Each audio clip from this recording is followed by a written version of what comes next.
Das Vidania, comrades. It is time for another regularly scheduled broadcast on the Harbona Misery Channel. Actually is like 20 minutes late, but that's okay.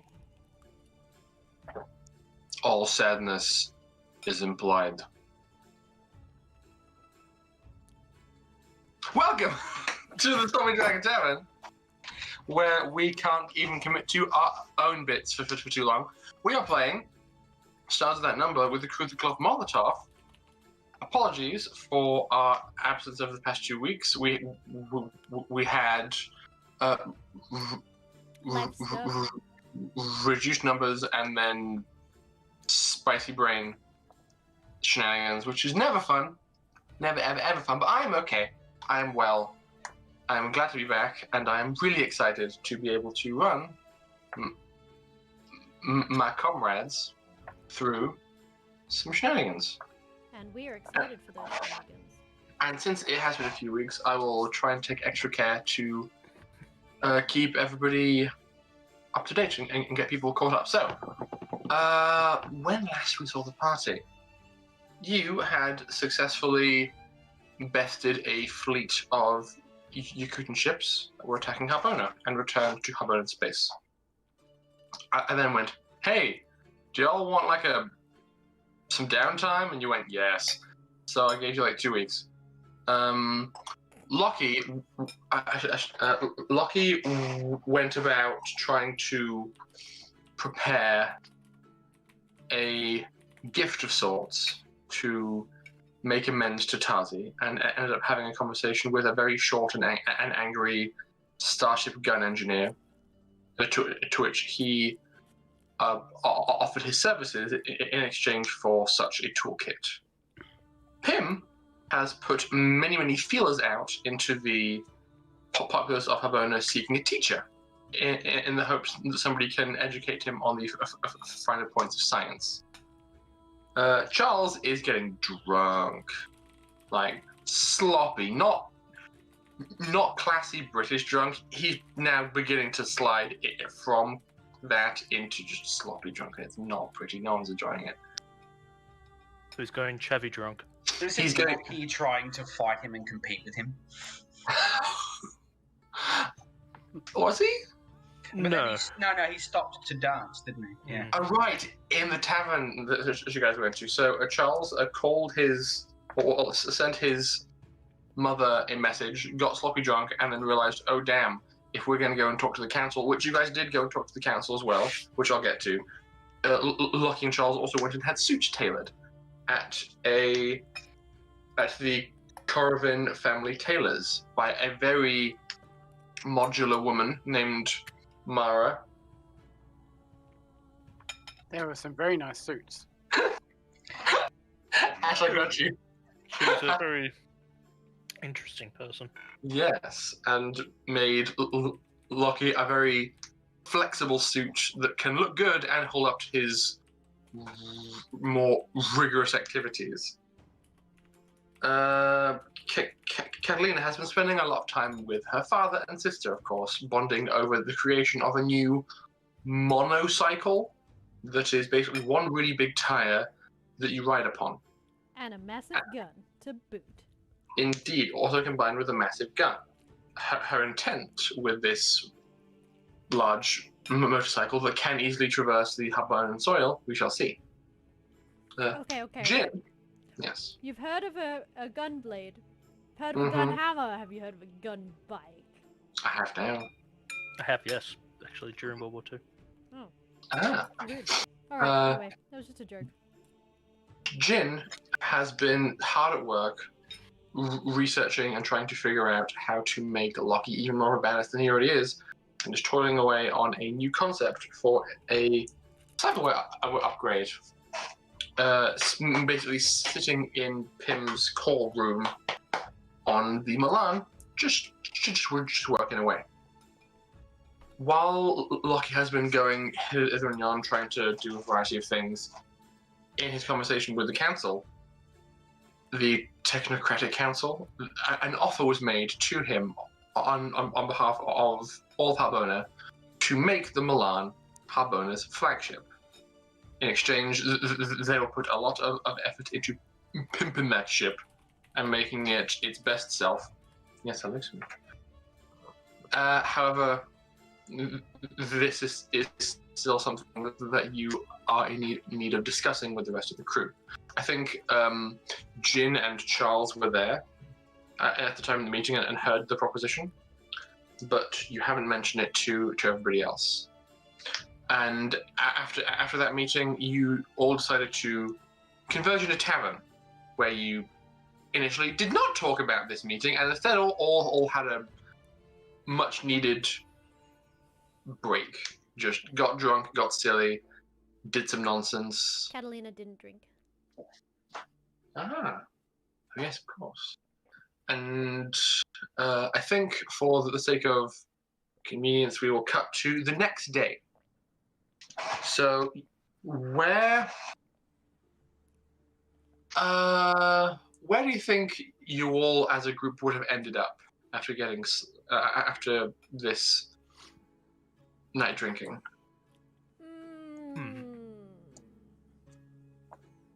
I mean, Catalina would have ended up probably at home.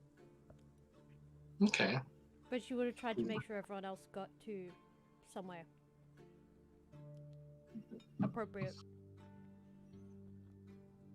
No idea. Oh, so this is simulating a hangover. I think Yes. Person system. All better. Lockie probably would have ended up back at Catalina's as well, trying to avoid the ship at the moment. Okay. What are you doing, sir? Avoiding the ship for the moment. Right. Jin coded the AI equivalent of booze for Pim, and one of his split foci got sloshed. I forgot about that. Okay, so Catalina and Lucky are in the Sokolov workshop. If Dimitri didn't find himself somewhere to be for the night, which I presume he probably did, Catalina would have made sure he brought him back to her place as well. Yeah, that's fair enough. So, at the very least, you three are in with the Sokolovs. Charles, I feel like you would not be super thrilled sleeping on a cot in a workshop, regardless of how drunk you were. So, where would you have gone? No idea. I feel like you would have ended up at the hospital because that's where you'd been napping previously. Yeah, Possibly. that works. Just in your Yeah. drunken stupor, I feel like that's just where you would have wandered to. It is also pretty readily accessible. Amusingly, the more drunk you are, the harder it is to navigate around Harbona, just based on the fact that you need to climb ladders and walk across gangplanks and require a decent modicum of physical dexterity to not fall in a hole. There's no safety rails in Harbona. There are no safety rails on Harbona, of course not. No, of course not. It's ridiculous. So, It's survival of the fittest over here. No safety rails in a place where people are consistently drunk on vodka. Yeah, man. You better learn to hold your liquor. So, allow me to begin with Pim. Now, Pim, and Everett, in fact, I'm going to be framing this session as somewhat akin to. Do you recall the episode of Avatar: The Last Airbender called Tales of Ba Sing Se?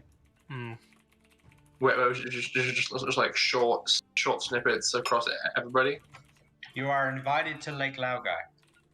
No, before that one.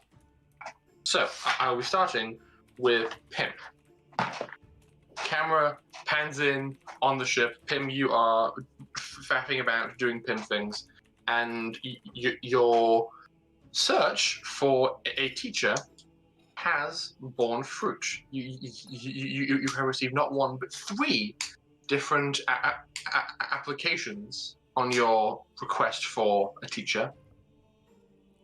One is a young woman named Kira Volok. Another is an older woman called Irina Litvak. The third is a middle-aged man called Yegor Tulov. All three. Wait, I beg your pardon? All three. I can split focus and learn from all three. Interesting. So, are you going to like go to them, invite them up to the ship? Something like that. Yeah.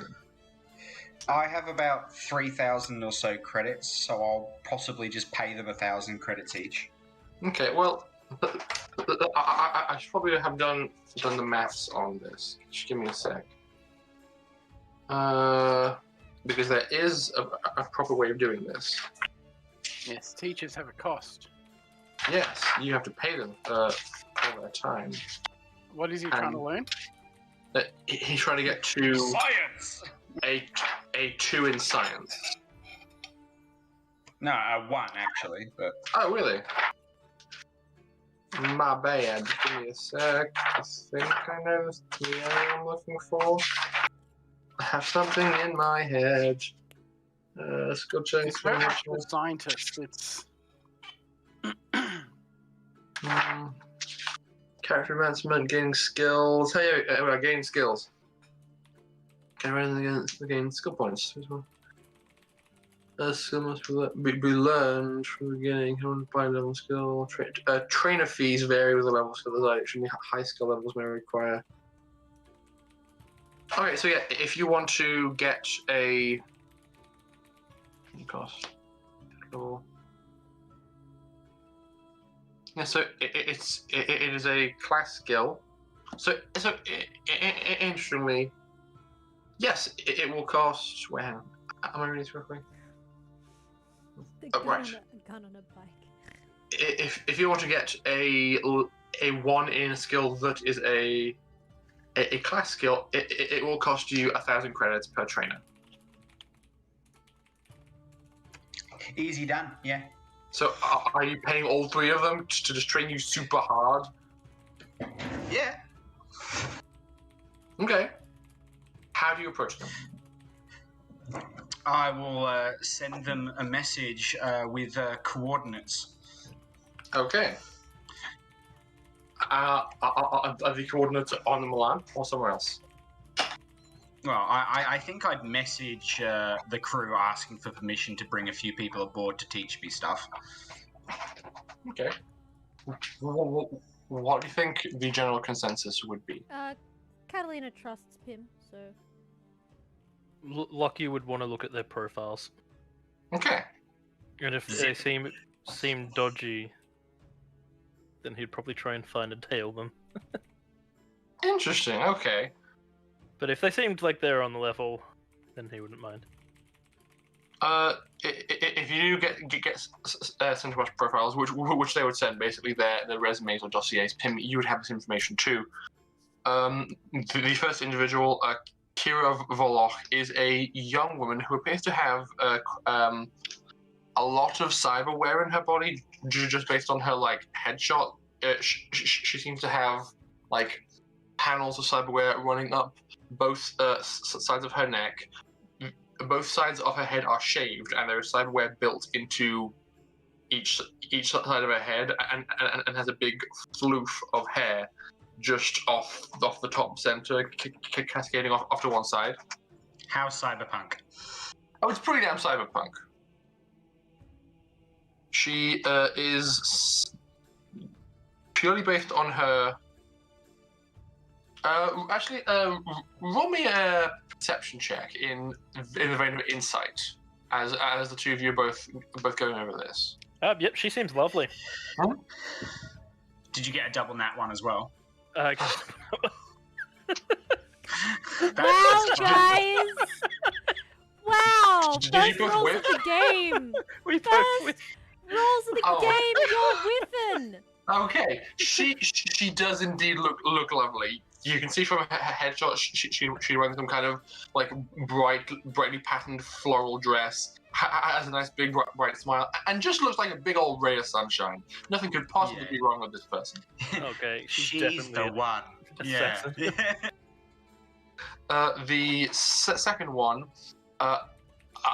Irina Litvak is an old woman, though in spite of that is rather tall. She has quite a few of her teeth are missing, but are replaced with gold, silver, and platinum replacements with no real style or pattern. Just at the time they fell out, she had them replaced. Sounds like she can teach some science. What she seems to have mentioned in her resume, however, is a lot of qualifications in teaching children of like Perfect. Primary school and secondary school age. Perfect. Yeah, I'll do it. Okay. The third one is Yegor Turov, male.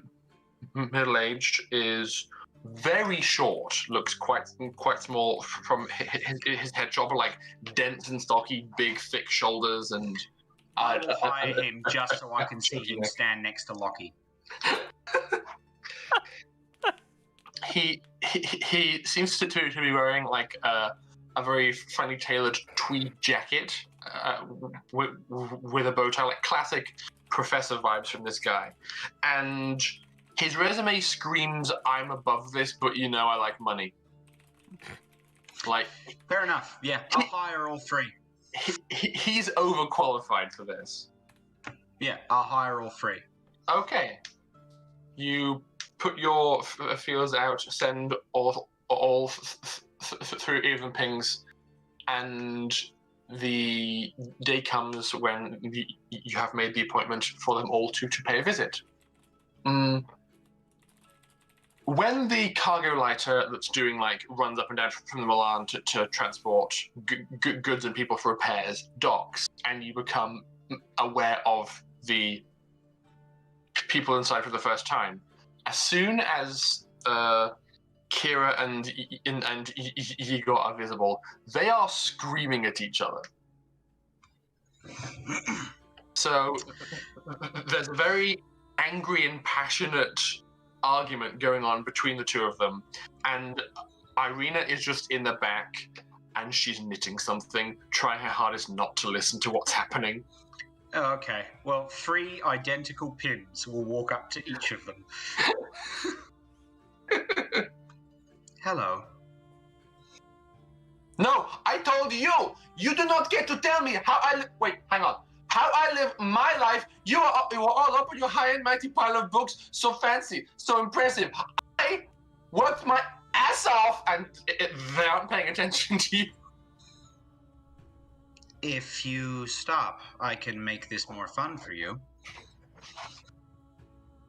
Yegor, like, hold up like a big meaty finger to Kira and says, "Duh, anything to make us stop, I beg of you."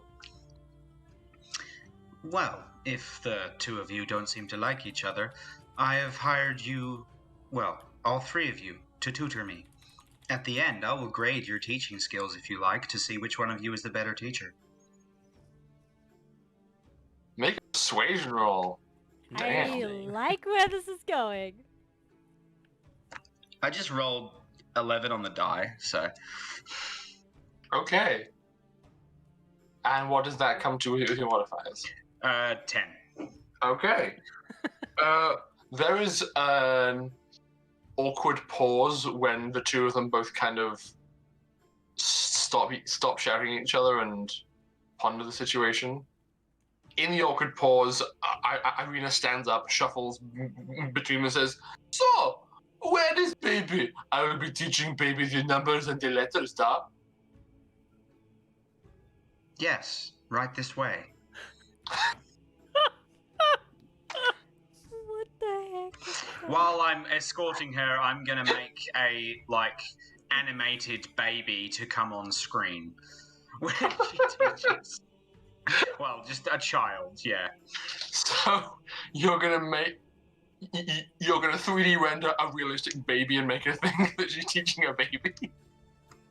Essentially, yes. Well, if she's teaching a baby, I don't know why they'd be teaching a baby science. I told you she looks very old and maybe doesn't fully understand why she's here. Right. She's game. That's fine. That's fine. I'll still pay her. It's still good. Okay. You lead off. If anything, just for comedic value. Mm-hmm. Okay, Not the teacher you expected, but definitely the teacher you needed. Yes! You lead off Irina and basically get her situated in one of the guest rooms, and she can begin whatever education she's prepared to provide. Mm-hmm.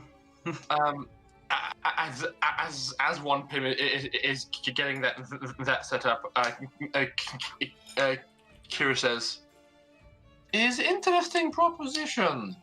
We never really had truly neutral third party before to assess who is best." And he goes, "Every one of my colleagues is neutral third party. You just have unrealistic standards with your stupid new age tech head nonsense. No room for the tradition." And the conversation just turns back into an argument of them shouting at each other.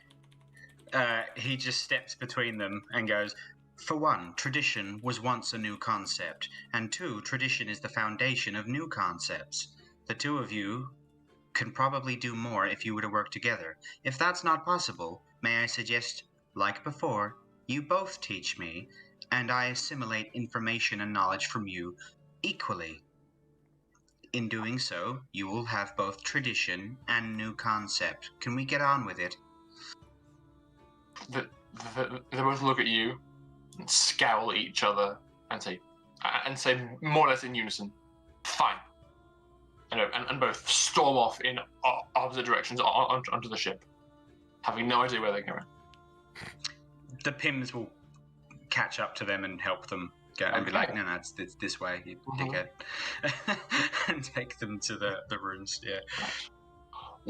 What follows in your scientific education as these three people spend time with you, teaching you, is one, Irina is actually a very good teacher. If you were a child and not a 500-year-old and that hyper-intelligent AI core, this would probably be very useful information you're retaining.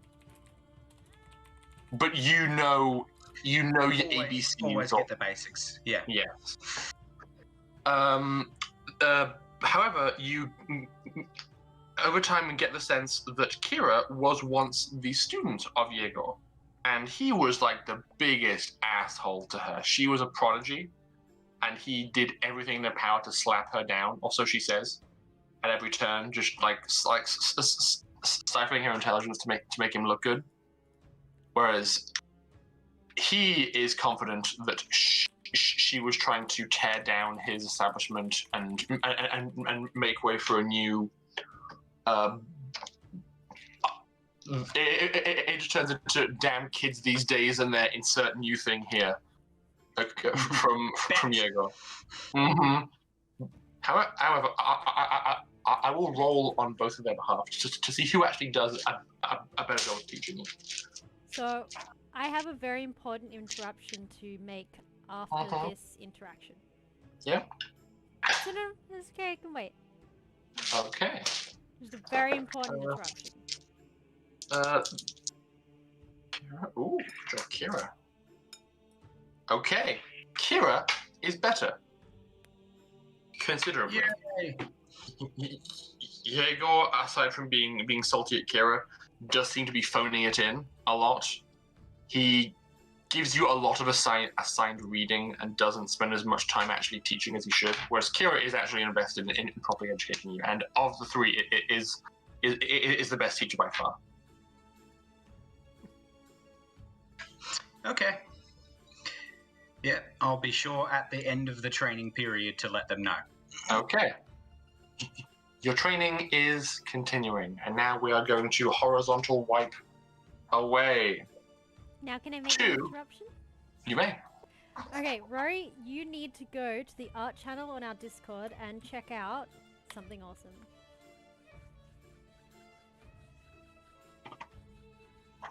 Is that me? That is you. I got Gray to secretly. I commissioned Gray to secretly make that. It is you as the Space Master because we all have characters and there's only I think 1 or 2 left to do. Pim and Jin, I think. And we couldn't leave you out, and so there you go. That's Surprise so to you. cute. Thanks. Thanks so much. That's so thoughtful. Yep. So Gray is here to see your reactions. Thank you so much, Gray. That's so nice. And so cool. Wow. How awesome is you? Did such a good job. Yeah, that's great. I love it. The galaxy is in your hands, Rory. I'm going to get right out of frame and get nice and close to my monitor and examine all the nice details. Cool. Sweet. I love it. So that's all yours, Rory. Great. Thank you so very much for the time and effort put into that. I really appreciate it. You can't say we don't love you, Rory. I certainly can't.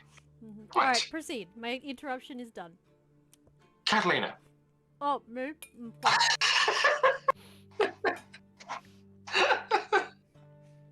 I kind of had to just because food. It was funny. But yes, I will go to Catalina. And you, I'm going to have to ask you to please make me a post-tech roll. You are on the final stretch of completing your motorcycle. Okay. Come on, dice. Don't fail me now. You've been failing me the rest of the time. So 7 base. I think it's a 9. Okay. Because I get a +1 and a +1 for Dex or Intelligence. It takes you the better part of 4 days to finish what you have started previously, but your father is very diligent, and you are able to get to the completed product. You have before you a very interesting and truly unique looking vehicle. The core of it is a large wheel, kind of maybe 5 feet tall, like a big wheel in of itself, with like a chunky saddle / gun kind of attached to the top. There's a lot of internal mechanisms inside the wheel that control gyroscopics. Basically, just the single wheel can run wherever you want it to. Awesome. And there's also a really big gun. So during the day, actually no, every morning when she first wakes up, preferably. Okay, so this is how she's going to function her days. She's going to wake up stupid early, go and suss out who is the experts, like who's like really involved in the Zaza technology early in the morning, and then try and make it back before her dad wakes up, because she will purposely make sure they stay out really late drinking or whatever, or doing whatever, so that he doesn't notice she's gone in the morning. Okay. And then she'll probably have like an afternoon nap at some point during the days. Like that's how she's sort of rolling at the moment. Okay. These 4 days. Roll me a culture Harbona to see how well you do seeking out the person you're looking for. Intelligence with that? Yes. Wait, or wisdom? Charisma. Charisma. Okay. Yeah, because you are having to talk to people, yeah. Okay. Come on, dice. We got this. Oh, that's a 5 and a 6. I was like 5 and a 1. Oh, that's awful. No, it's a 5 and a 6. That's the little. Yeah, solid. That's the little thing. 12, I think that is. Okay, I'd say it takes you. You manage to get a solid lead on your first day, but don't have time to follow up until the second. So second day, quite quite early in the morning, you have been given directions to the private home of someone who you think will be able to help you. Perfect. Every time she disappears in the morning, she comes back with the guise of, oh, I just went to get breakfast. So she just sort of like gets food on her way and just like, oh no, I just, yeah. Comes back with like baklava and stuff, because that's delicious breakfast. Absolutely. Yum. I wouldn't say no baklava and a Turkish coffee in the morning. Right, so I'm in front of this person's house? Yep. If anyone is playing bingo, I am rolling up a name. Oh my god, yes, the bingo board! Where is the bingo board? I Stars always without have the numbers. bingo Is it board going. pinned? It is still pinned. I will link it in the Twitch channel. There you go. Oh, that is very terrible quality. Okay, never mind. Let me try that again. Okay. Okay. So you are standing outside this person's house. It is. Ignore the first link. It's the second link that works. It is very uninteresting, like all exteriors of houses down here. You're sure upon going inside you'll see more character, but it's basically just a whole bunch of awkward metal boxes shoved together attached to the wall. She knocks on the door. Of course, she has not come without gifts. She has a bottle of vodka she's picked up on the way. Of course. You knock on the door. I'm gonna say she spent 100 on a nice bottle of vodka. Okay, all good. Yeah. No immediate response. She knock again. A little bit harder. You hear some shuffling, and then kind of a bang and a crash, kind of akin to someone falling out of a bed and colliding with something as they do so. The camera's not focusing. What? What? What is? Huh? Hello, is Catalina Sokolov. I'm heard you are expert in Zaza technology. Who? I'm. What? Oh, so early. Sorry, I just need a moment of your time. Give me a minute. I have to compose self. It's fine, I don't really care. I'm also bearing vodka, but probably should have bought coffee, sorry. You hear him stamping towards the door. A bare arm pokes out, grabs the bottle from your hand, pulls it in, slams the door closed. You hear a few chugs and the sound of someone putting on clothes. She's not unused to this behavior. And the door is, after a few minutes, thrown back open. You see a middle-aged woman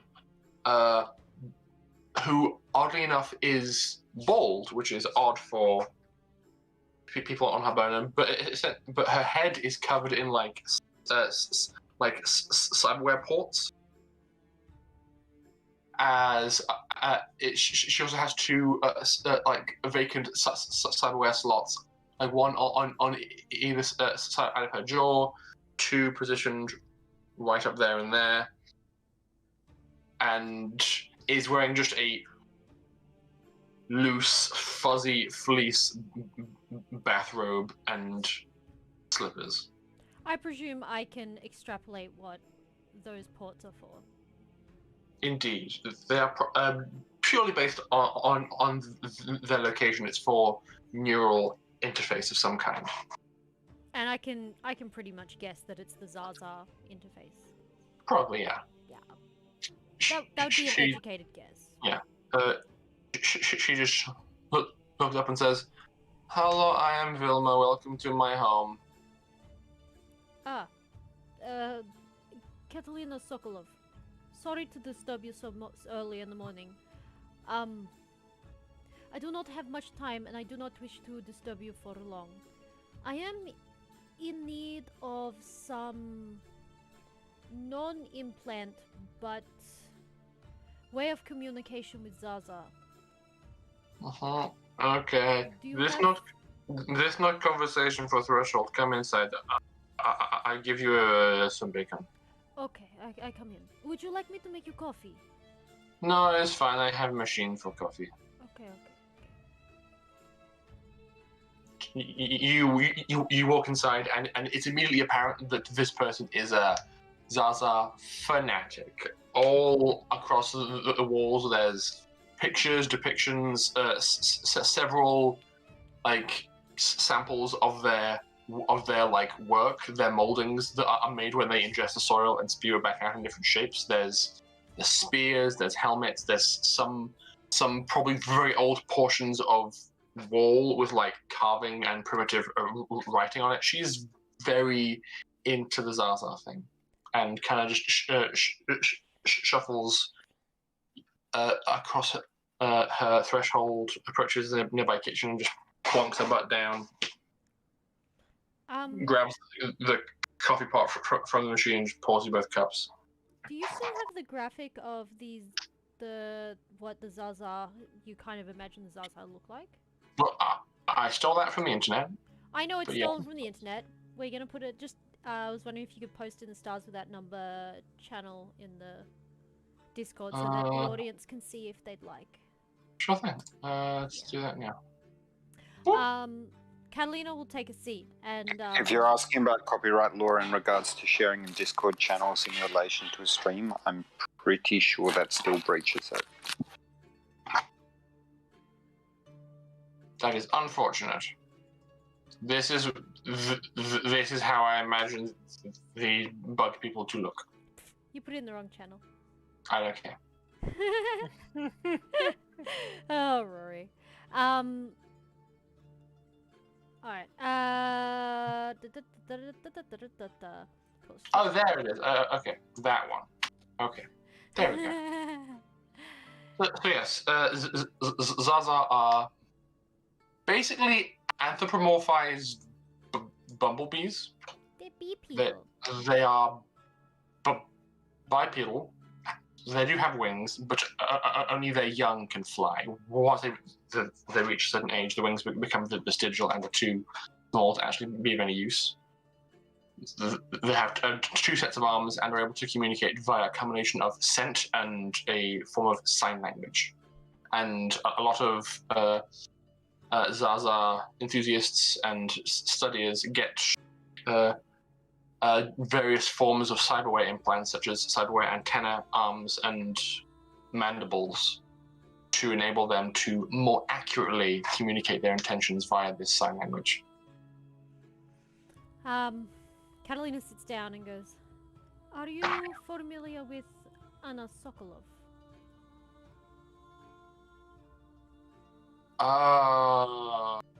That is where name was familiar from. I am. It's early. Wow, okay. I was not looking forward to ever having this discussion, but you must be long-lost daughter, da? I guess that is one way to put it. Are you the one? Are you the one who was student, or the one who was war prisoner? Both? Okay. Wait. We were, you know, I am older one. Okay, older one. That works. That makes sense. Your mother's so far away right now. I know. I wish to get in contact with her, but she is with the Zaza, and I do not wish to impose upon the Zaza territory. I understand that things can be a little bit terse. At least, I don't want to cause war internally when we are dealing with something bigger. But I do want to be able to go to the outpost and communicate effectively that I am looking for my mother. You know, I've spoken to your mother recently. Oh, duh. I am one of the few people responsible for receiving her reports from the front. Oh, duh. I of course pass information along to council, of course. She has been favoring use of sign language almost exclusively since her accident, so I am person who has to interpret. Ah, duh. Someone did mention accident. Papa won't talk about it. What happened? You know how Zaza are fighting war to help protect their planet from Yakuta. Duh. You know, guns, bombs, pew pew bang, all that jazz. You know, she just trying to help, but she get caught in crossfire. Badly caught in crossfire. I think there was a grav tank involved. Trying not to get excited. Trying not to get excited. As Alice, not as Catalina. As Alice. Alice is excited. Catalina is not. Okay. Okay. I can hold myself together. It's fine. Wait, grav tank? We don't have grav tank. No, you don't have grav tanks. We wrecked the grav tanks. Oh, Yakuta had a team of grav tanks that was such a pain in the ass, from what I've heard from the reports. How did they get grav tank? I don't know how they get grav tanks. All I know is they don't have them anymore. Boże boy. It is a lot worse than I ever imagined. Well, the good news is we have caused lots of disruption in their end of war. But I just wish to see my mother. So I'm going to need some equipment to get me able to communicate with them. Roll me a persuasion, please. Oh boy. Oh boy. Oh, that's cocked. It's almost a 6. It would have fallen on a 6, I feel. It landed on a 6 anyway. Okay. Plus 1. So it's 12. Okay. She gives you this look of... It kind of reads as, I really have no way of stopping you, do I? If not me, someone is going to be dumb enough to help you. And she goes, I trust you know what you are getting yourself into. No, not even slightly. But Oh, goody. I get to be the one to give you secondhand trauma. Lovely. I'm really excited about when you come back and tell me about all the horrible sights you see. oh no, that's not a worry. I've been to far worse places and seen probably far worse things. At this point, I mean, have you not looked at me? Good morning, but are your eyes open? I am paying attention. I've heard the stories. You, I'm sure, more than most, and I've heard people like to gossip. I'm not surprised anymore. No, but Yes, no one you knows fancy exactly metal. what happened. All I can say is it was not pleasant. You shiny metal lady now is cool. It's kind of cool. Look, I have something for beginners, you know? It is not going to do the job perfectly, but it gets the point across. Kind of the equivalent of one of those translator talks. It's you can get across the literal meaning, and I have pretty rudimentary software that can read body language and interpret what they are saying to you. But again, very literal, and there's a lot of nuance present in the Zaza language. So if you take this out, you have to be very careful with what you say and think about what they might mean. It's kind of a challenge. What if I bring person here to help you program something more complex? I've been working on this for most of my life. It is best I can do. Duh, but I mean, is not 2 heads better than 1? Also, really smart. Are you saying I'm not? Listen, if you don't want it, that's fine. But don't come in here and try and tell me how to do my job. No, you misunderstand. I do not want to worsen any situation, nor do I want to upset anyone. So, I am just concerned that my ability is not good enough. Just keep your statements simple and to the point. Don't try and convey any unnecessarily complex concepts. Just things like, where is this person? Where is bathroom? Just simple tourist level language. You should be fine with that. Okay. Sure, I can do that. Okay. I will need you to give me a collateral, though. I only have one of these, and you are going to front line. It's going to be an absolute mess if you get things dangerous. That's fine. I was anticipating paying for your service anyway. Okay, good. How much you got? Not as much as you may think. Mercenary work is not rich work. Well, it took me a while to get this all together. How does 10,000 credits sound? Done. I will take it.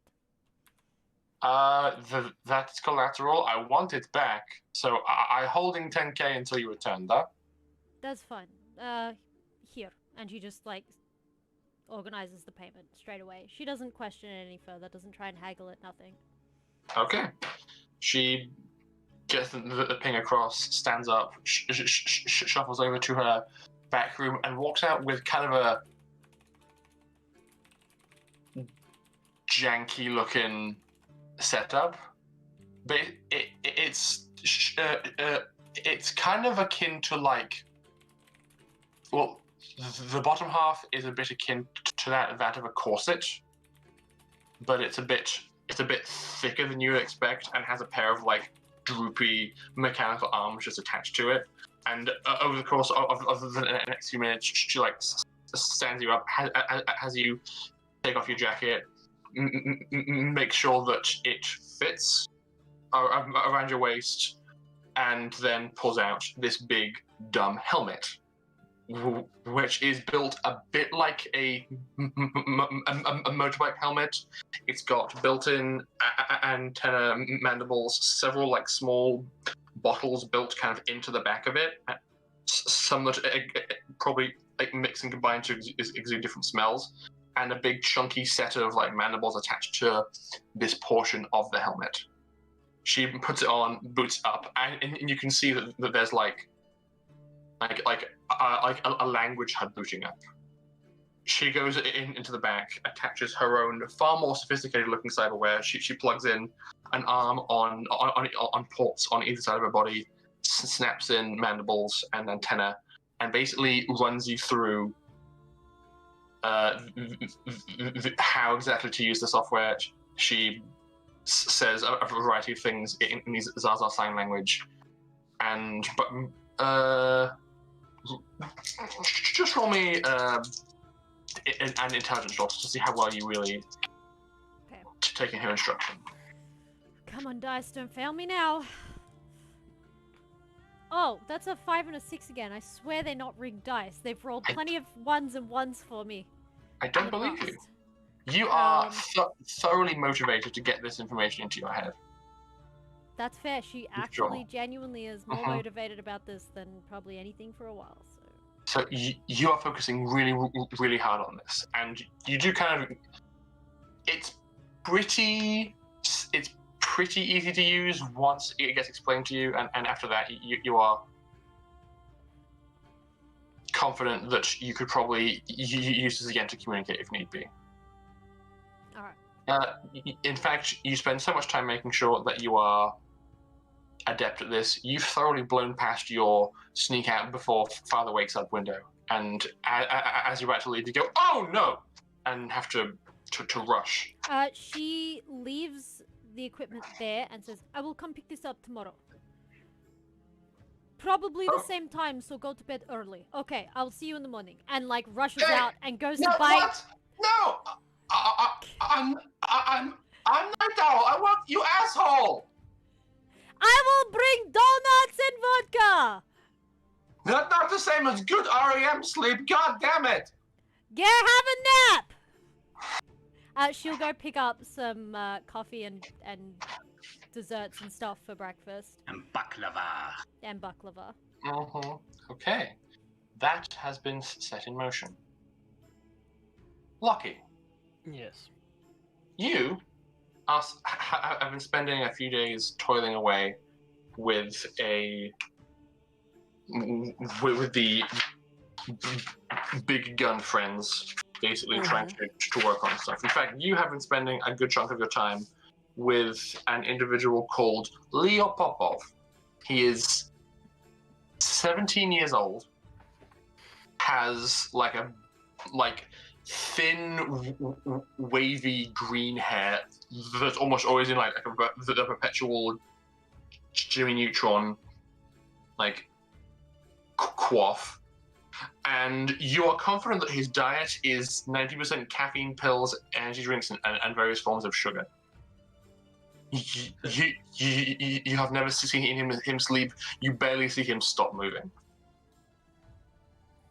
And he has been working on an absolutely nonsensical ship.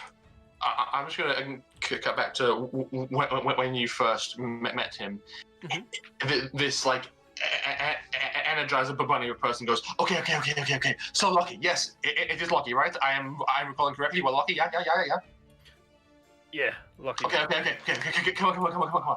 And he just leads you around a corner and shows you to a really, honestly stupid-looking ship. It shouldn't make sense. Basically, he has one of the like Harbona regular heavy fighters that can take 2 people. But strapped to the bottom of it is a plasma beam. This gun is not rated for a ship this small. The plasma beam is the entire length of the ship and then some. But he's managed to make it fit, and somehow he thinks it'll fly. And as you round the corner and shows you, he goes, "Ta-da! Help!" It's just like a style kit, but how do you power this thing? That is the problem. That is the big problem. I have had to install 2 mods to make it work. 2 mods, big deal. One is the whole specialized mounting thing.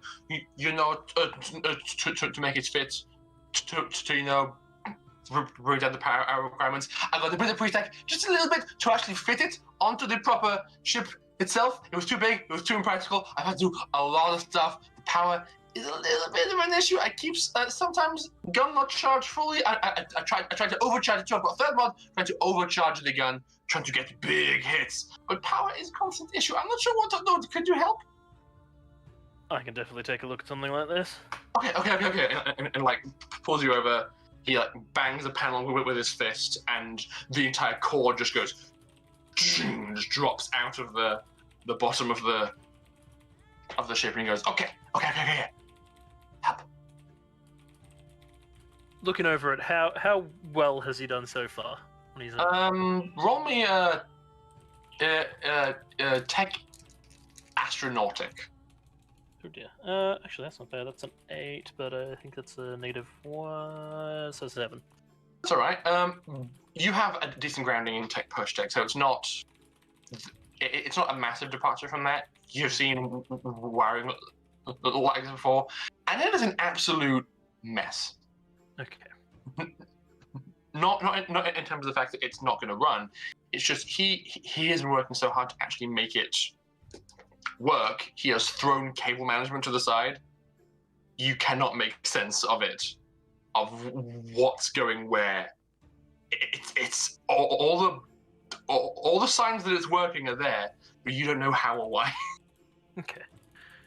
Well, I was working on something similar to this for the Vesuvius to massively overclock it.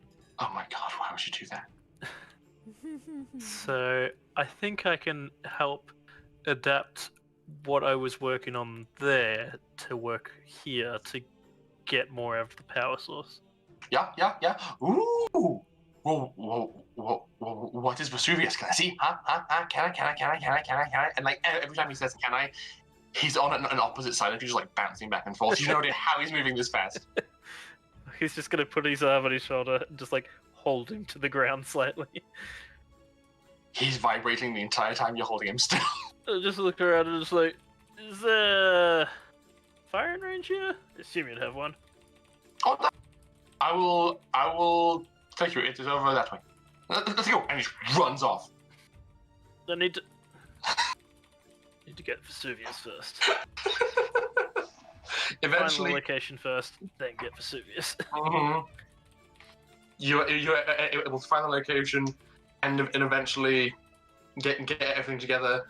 The firing range is basically just the wall of this large cavernous space that's being used for a lot of the works, with big red X's spray painted on it at various different points.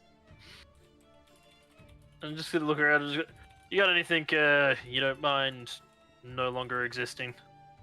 No.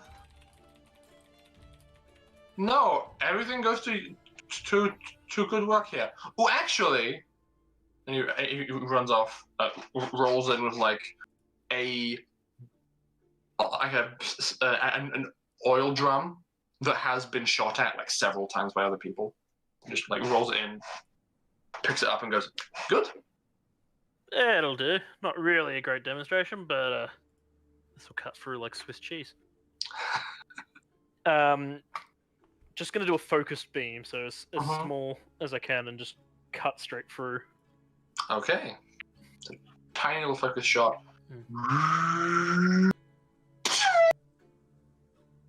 He goes, like pokes, and gets his eye really close to the hole. You can see like his right eyebrow hair kind of begins to curl and get a bit singed from the proximity, and he looks through the hole you made and into the hole that's gone partially into the stone floor beyond the barrel, and goes, "Whoa! Can I have it? Can I please?" This is mine, but... And then I'll open up the focus to make a wider hole, and bore through the... Obviously, moving him out of the way first, before firing. You cut a hole that's about this big circularly, and there's just the sound of two small pieces of metal going and falling out and going as they come to a stop on the ground. So this is the kind of concept I was going with. The battery pack on this has got a regulator on it, so we could probably look at something like that with the plasma. I mean, it is using a bit of pre-tech itself to get this thing going, but I've been working on a method of supercharging it. Ooh, I like it. So we could potentially adapt something like this to yours. Okay. Let's go. Come on. I want to do it now. I want to do it now. And he runs off. I'm gonna flip up my data pad and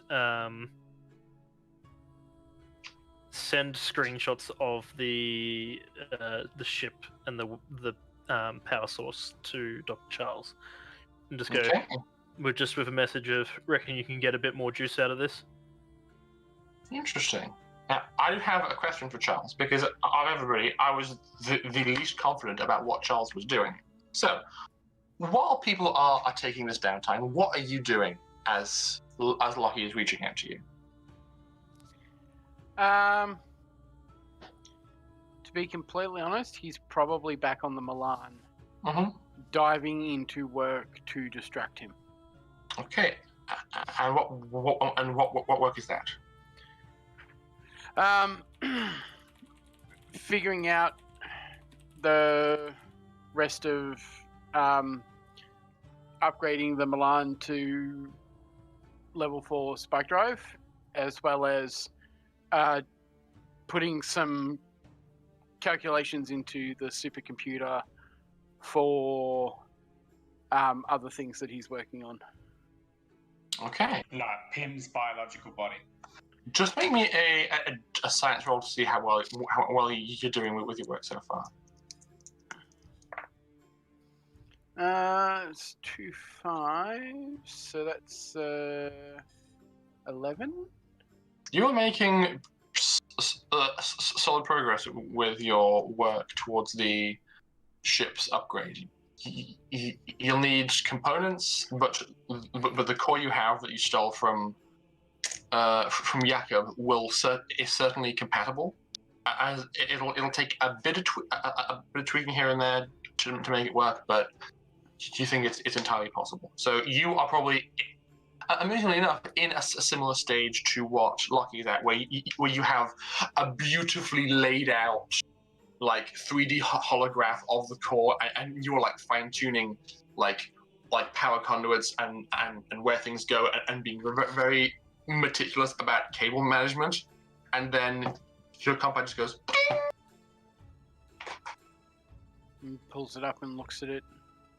And you see a picture which is, hey man, can you help? And it's just an absolute tangler, like the Pokemon tangler, of just horribly misaligned cables.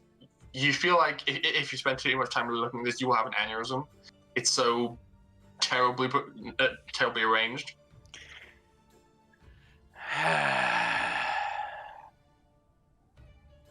How they've managed to defend this planet for so long is beyond thought at the moment. Organized chaos.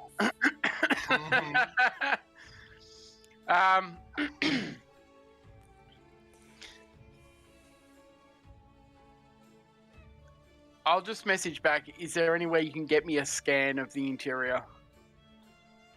Can do. Because then I can give answers. Because at the moment, that's just a mess. It looks That is horrible. it. There's plenty of scanning tools around you. Like you can find something easily enough and just give it a once over, upload the data to Charles, and he can have a look at it. Yep. Okay. Charles, make me another science roll to try and figure out what the hell's just happened. Is not quite as good. So that's 7. 7? You are. Would that be using wisdom? Because I'm trying to perceive what's going on in it, or is still? I'll allow that. Yeah. Yeah. There's Yeah. an 8. Okay. You are, like Lockie, initially flummoxed by what the hell is happening. Weirdly enough, it seems like at certain points he has used coils of surplus wire, initially unintentionally, to make magnetic fields, and has gone like, yeah, that's fine, and left it there because it's providing a minor stabilizing element to the core. And you're like, what? Why would he do that? So you do full-on panic a few times, going, wait, if that moves like an inch that way, the entire core is going to fail pretty violently. And over a few hours of studying it, you realize how terrifyingly delicate this thing is. The moment that I figure out that if things move in there, I literally just send Lockie a message saying, do not touch that ship until I am down there. Because it will explode. Just kind of smirking like, got him.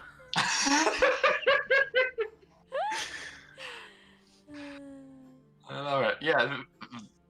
This is what happens when you get the human personification of the Energizer Bunny to do rocket science.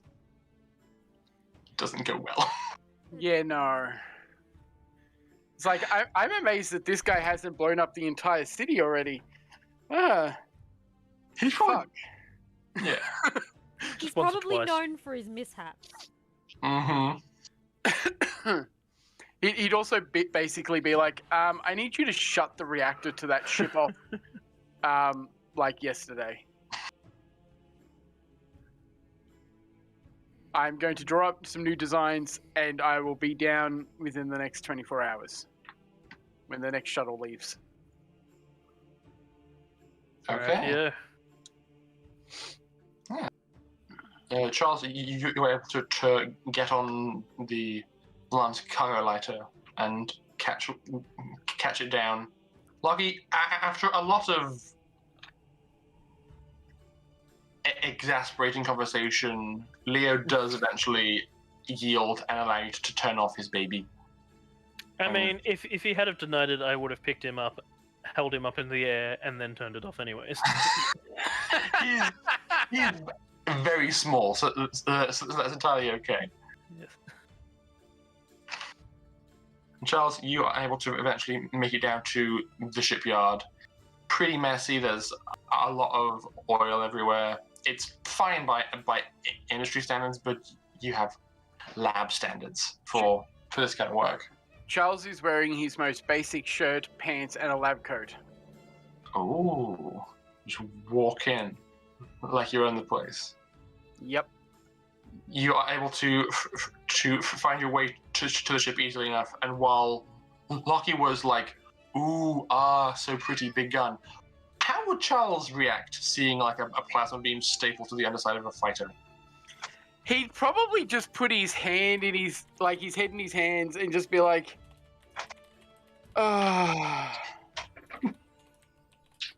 like, I get wartime necessity, but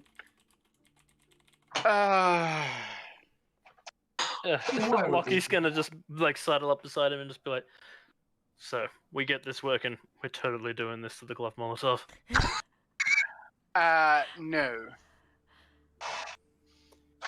We would have to remove basically every other upgrade we have in the glove Molotov to make that even plausible.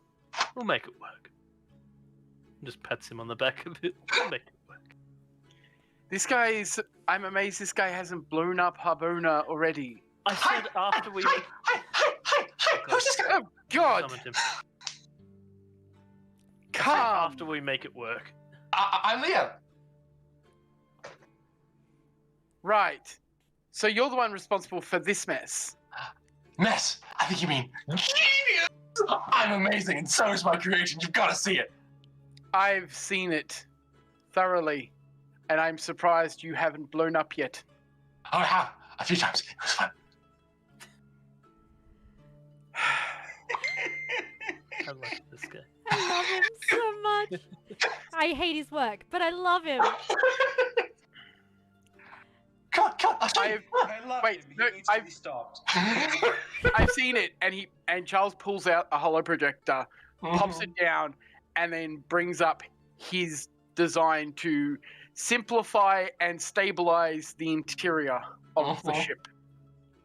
His mood deflates to almost normal human energy levels, and he looks genuinely very sad. Like, what the? This will stop you from blowing up, and should give you the extra power you need to run the gun. Gun good. We'll make it work, mate. Don't worry. He'll get the bang that you want. Okay. Just you won't be part of the bang. Is what we're going for. This is gonna be a lot of work. Yeah. That's sort of what happens when you're building weapons of war. But it It'll was work. But it was almost done before. We're gonna have to pull it apart and start all over again. Yes, but how do I put this? As Lockie likes to put it, space magic. At that point, he starts removing sections of the ship with his telekinesis. Can you make me a science roll, please? Just to see how well you know to safely dismantle this thing. I wouldn't be pulling out anything important. It'd be like the last sort of bits to go in and making sure that there's no power in it first. Yeah, I know, but still. It's 9. Okay. The closest you get to anything dangerous is you pull out the equivalent of a spark plug, and a big arc of electricity follows it out, and you're like, that section shouldn't have had any power in it. Why did that just happen? But aside from that, you were able to. At that point, I'm like, how many capacitors do you have in this thing? 47. Oh my god, this guy. Right. Give me a moment, and he'll do a dry charge of the cannon to drain the capacitors so that no one electrocutes themselves while they're taking it apart. Good call. Very good call. And after that, you were able to dismantle the entire core without any further issues, and then set to work assembling it properly. Oh my god, this character's so dumb and I love him. Yeah, while Charles is reassembling the base model to make it not blow up, Lockie's going to work on adapting the Vesuvius to a much larger weapon type. So you are working on the Vesuvius itself? No. Although Lockie would love to do that, he's working on basically reverse engineering the Vesuvius tech to work with the plasma laser to get that extra power out of the generator. Okay, cool. In this situation, I will ask you to roll me both tech, post-tech, and tech astronautic, because you are doing both. Post-tech is a 12. Solid. And astronautic, that's 10. Oh, okay. You are doing pretty damn well at working on this. And Charles, can you roll me science and tech astronautic as well, please? I can roll you science. Tech astronautics probably a bit questionable. It's relevant. Yeah, I got a negative one, and I still did good. The science is 7. And then I'll go these two for tech astronautic. And that is, what's my bonus to that? I think that might be a 6. Oh dear. Tech astronautics. That's a 4 and a 3, and that's a -1, so that is a 6. There's no assist from Lucky? He's doing his own thing. You do, however, get an assist from Leo. So that's 7. That is 7. So you are able to get this core put together. It unfortunately does have a few bits of flair from Leo, because you're doing it by the books, and to make this work, this ship needs a variety of mods to be installed. So annoyingly, you do end up having to acquiesce to some of his design requirements, but you are far more confident that this is a lot safer than it was. And the power distribution should actually get the gun to charge properly now. Yes. Lucky, you have managed to basically, over the course of the next few days, install the equivalent of a weapon overcharger mod to this gun. So basically, every time this gun fires and deals damage, you roll damage twice and take the high result. So you are able to do a lot with what power there is, and can make the cannon hit hard. That's the way. I like it. Yes, Mitch, I see you. What do you want? Yes, walk away. Was he meowing a second ago? Because I swear I heard a cat meow. Yes. I think he was, yeah. He walked in, approached my sweaty shirt from yesterday, and just walked away. I'm sorry, I'll tell you about myself later. God, I'm busy. Anyway, that happens with you guys. And then we go to construction montage. Indeed. We would probably play the equivalent of the A-Team theme. In the classic.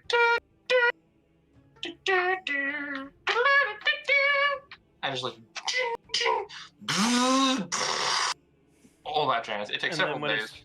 Then when it's done, it's just, sure, could go for a cold beer right about now, and then just one comes in off screen. And you hold it in just such a way to perfectly show the... yes. Yes. The, hang on. Look at the brand.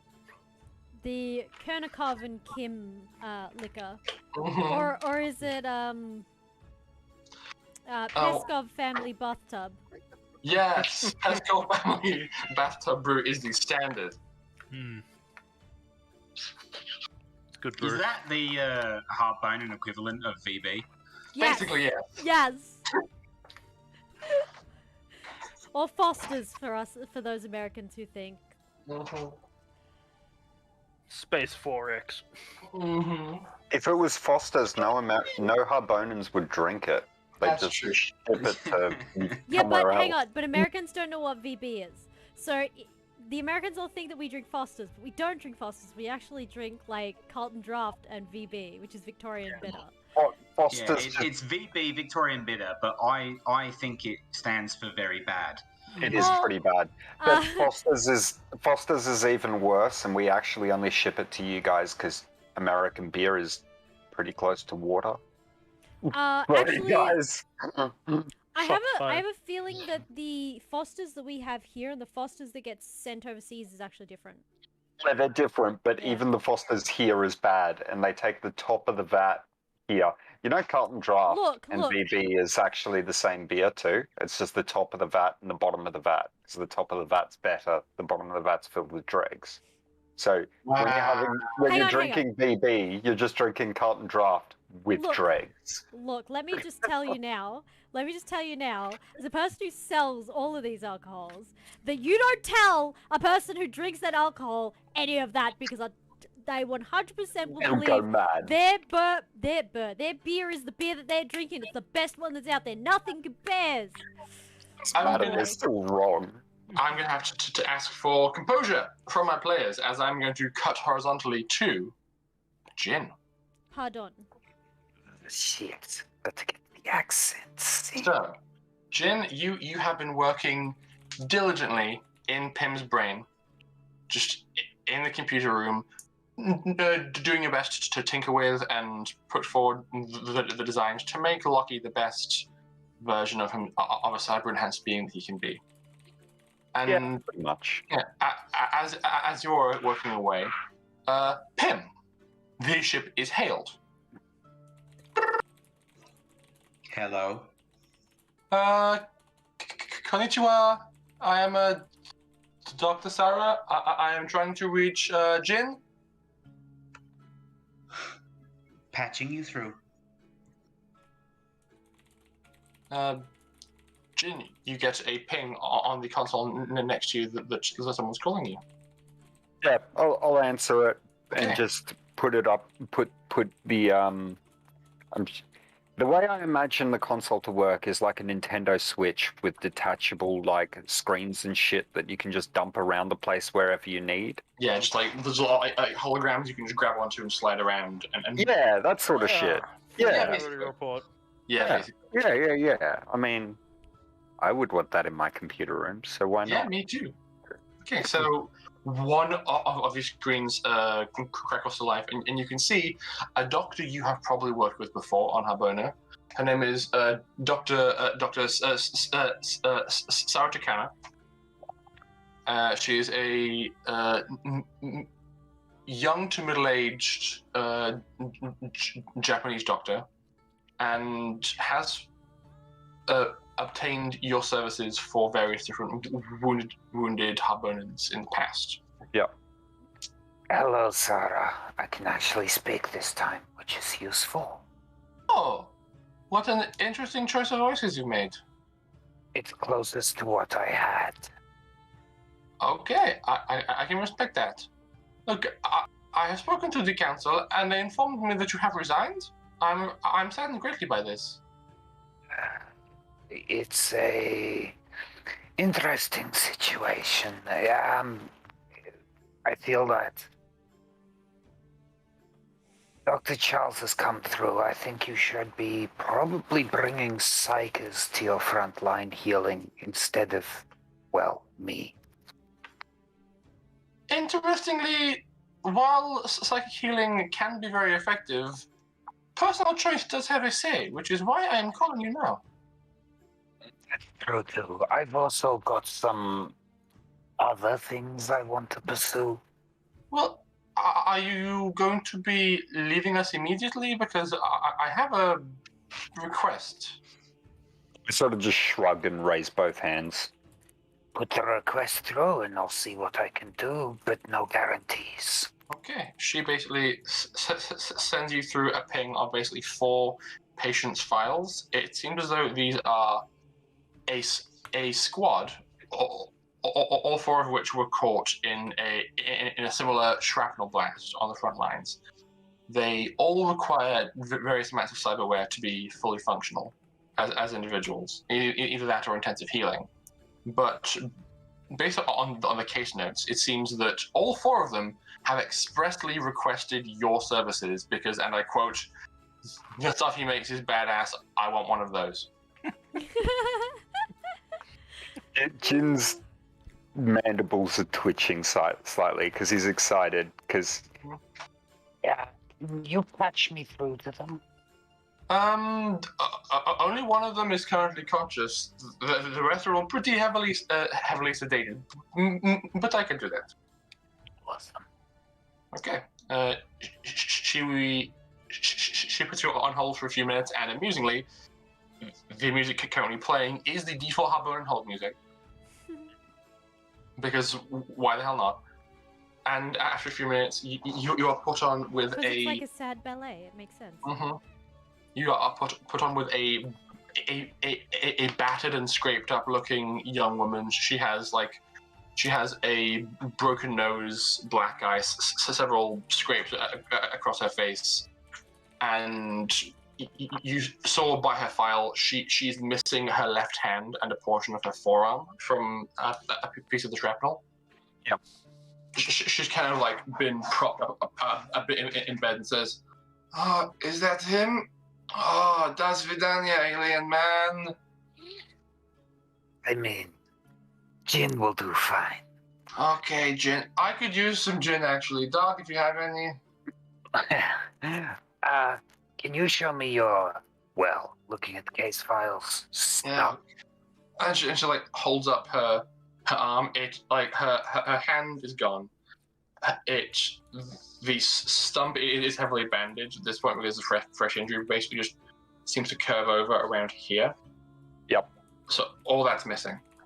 I do actually have a question about Harbona tech. They've got 3D printers and shit like that too already, don't they? Yeah. And you have used resources available at the hospital to manufacture this cyberware before. So if you're doing work with them again, they will make their resources available to you.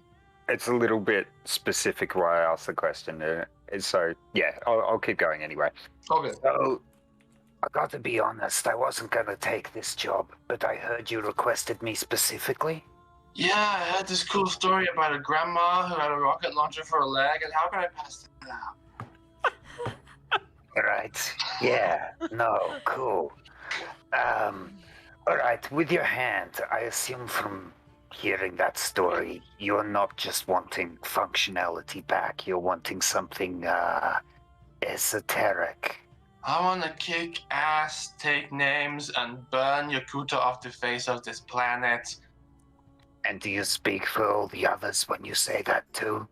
Well, we had a lot of time to talk before the rubble and then after the rubble. And yeah, basically just make us all awesome, please. Right. Hey, Pim, Yes. do you know how long we're on planet? I'm sure that's up to interpretation. I suppose you should ask the rest of the crew. That's fair. Alright, cool. Yeah, look, I can do something. No promises, but I'll get it as good as I can. That's all I can ask for, gin. Oh, thanks. And like coming in from out of frame, it is a bottle of gin. She's like, she hold up her stump and the capped bottle and says, "What's wrong with this picture?" Drink as much as you can now to numb the pain. I'm going to need, well, at least the other doctors, useless as they are, and you guys not having liver implants, are probably not going to want you to drink before I get my shit installed. That's reasonable. Alright, Yeah. I'll see you in a few days. Okay, looking forward to it. Hey, what you doing with that morphine? I'm just gonna go back to the original caller. So? Sarah, was it? Yes. Look, I don't know if I can complete all 4 of these, but I tell you what, I'll work on them if we leave, and probably get them shipped back when I get enough money to. I mean, they personally want their shit, want my shit, so it's got to be a little bit more special. That is appreciated, Jin.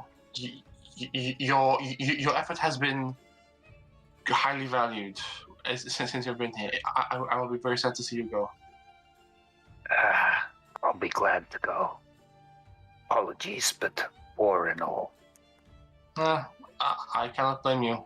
I wasn't the first to be trapped here either. Well, I'll see what I can do. And I just nod and hang up the phone. Okay. I'm gonna put Lockie's sketches aside for now, and instead I'm going to start working on a forearm hand that 3D prints its own blades so that it can extrude them repeatedly like a Stanley knife. That's really cool. Okay. Just like the whole hand is just ports of metal exports where it can just like 3D print metal spikes out of it. And that is really appropriate considering how rich the Harbona soil is in iron. So someone could just scoop up a pile of dirt, have this part of the arm, melt it down, and then just print it into blade. Yeah, basically, so you've got a Morningstar hand when you want it. That's so cool. Okay. The other files you've received is a young man who's missing both his feet and the lower portion of his left leg. A young man who is missing his right arm and shoulder, and his right lung and kidney are both damaged. And a young woman who basically all of the bones in her body below the waist, including several vertebrae of spine, have been shattered. Oh fuck. She's definitely going to be a paraplegic if something isn't done. Okay.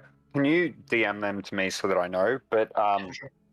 for the hand, I'm going to do that one. For the legs guy, I'm going to put feet that basically have a jackhammer piston in it to allow him to jump absurd heights. And for the ribs and lungs, I'm going to basically make an entire new organ that effectively does all of the generalized shit, except it also filters poison, toxic atmosphere, and has a radiation sink in it. The last one I'll think on. Okay. Right.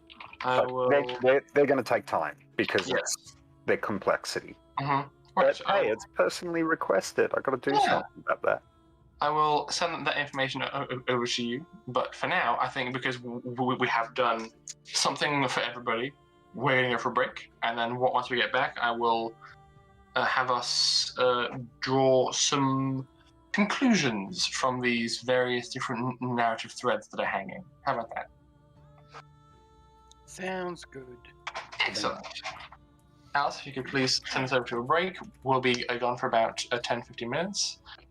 No Don't go worries. anywhere. Also, hi Nick, we miss you. We'll see you next Oh, week, yeah. hopefully. He's sitting in the Love you, stream. Nick. Take care of yourself. He's not feeling Yeah. great. I so- am seeing your Facebook messages and I will respond to them slowly. I'm just focused on this at the moment. Much Oh. love. All good to you.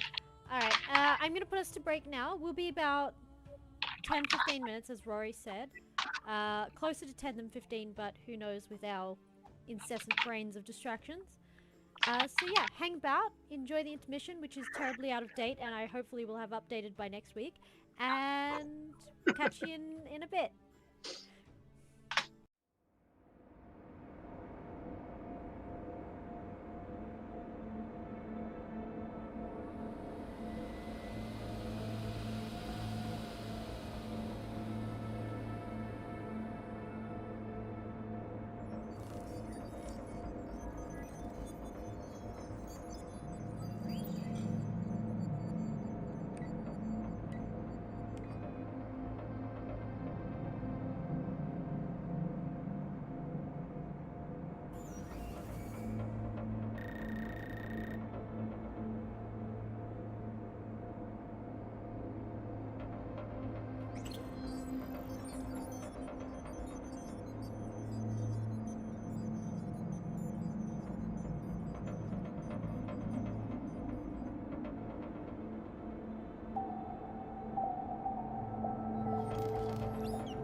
took a bit long. We got super sidetracked.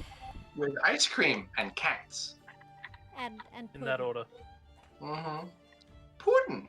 Pudding. So, I have put forward threads of 5 people. Who wants to go first? I'm happy to wait. I don't mind, I can go first. Okay. Lucky. Yes. The ship has been assembled. Oh dear. Charles is also on is also present, as his work is being fascinated by the whole thing. You know, he helped a lot. The ship is purring as Leo sits in the front of the 2 cockpits running a pre-flight check. He pokes his head out after a bit and goes, "It's all good to go. It's all good to go." By all good, do you mean you think it's all good, or is it actually all good? Because we should probably do a test of the weapon system without someone sitting in that thing. Oh no, it's all good. Come on. I imagine at that point Charles was like, let's just do a dry charge of the cannons first to make sure that the designs were right. No. I know you're very excited, but safety over fun. Trust me. No. Trust me, little one. I know exactly what happens when you go for fun over safety. You're worse than my dad. Come on. He's also old enough to be your dad. Not that old. Jesus. This guy's like 17. I see Charles as like mid-20s, so... Okay. He just goes, fine. He presses some buttons, and the entire platform that you are on shifts and begins to move. And it kind of chugs and goes towards a larger version of the firing range that you were at previously, which is just a portion of the wall with big X's spray painted on it. And he says, well, split the difference. So this platform chugs over, stops about 40 meters from the wall. There's a clear shot from the platform to the wall, and goes, okay, just in case it goes off, I'll aim it at the wall. Let's do a test. I'm more worried about you being in the thing in case it goes up instead of goes off. How else am I get the gun to fire? The controls are in the cockpit. Run a cable. Dr. Charles has psychic powers. I thought you were cool, man. Look, I'm as enthusiastic about this as you are, but I've worked with him long enough to know that this is the right way to do stuff. Trust me, let's get the first dry charge out of the way to make sure the capacitors work and the whole ship doesn't go up. Once that's done, you can go fly it and blow up some asteroids or something. I don't know. Okay. And he presses the charge button.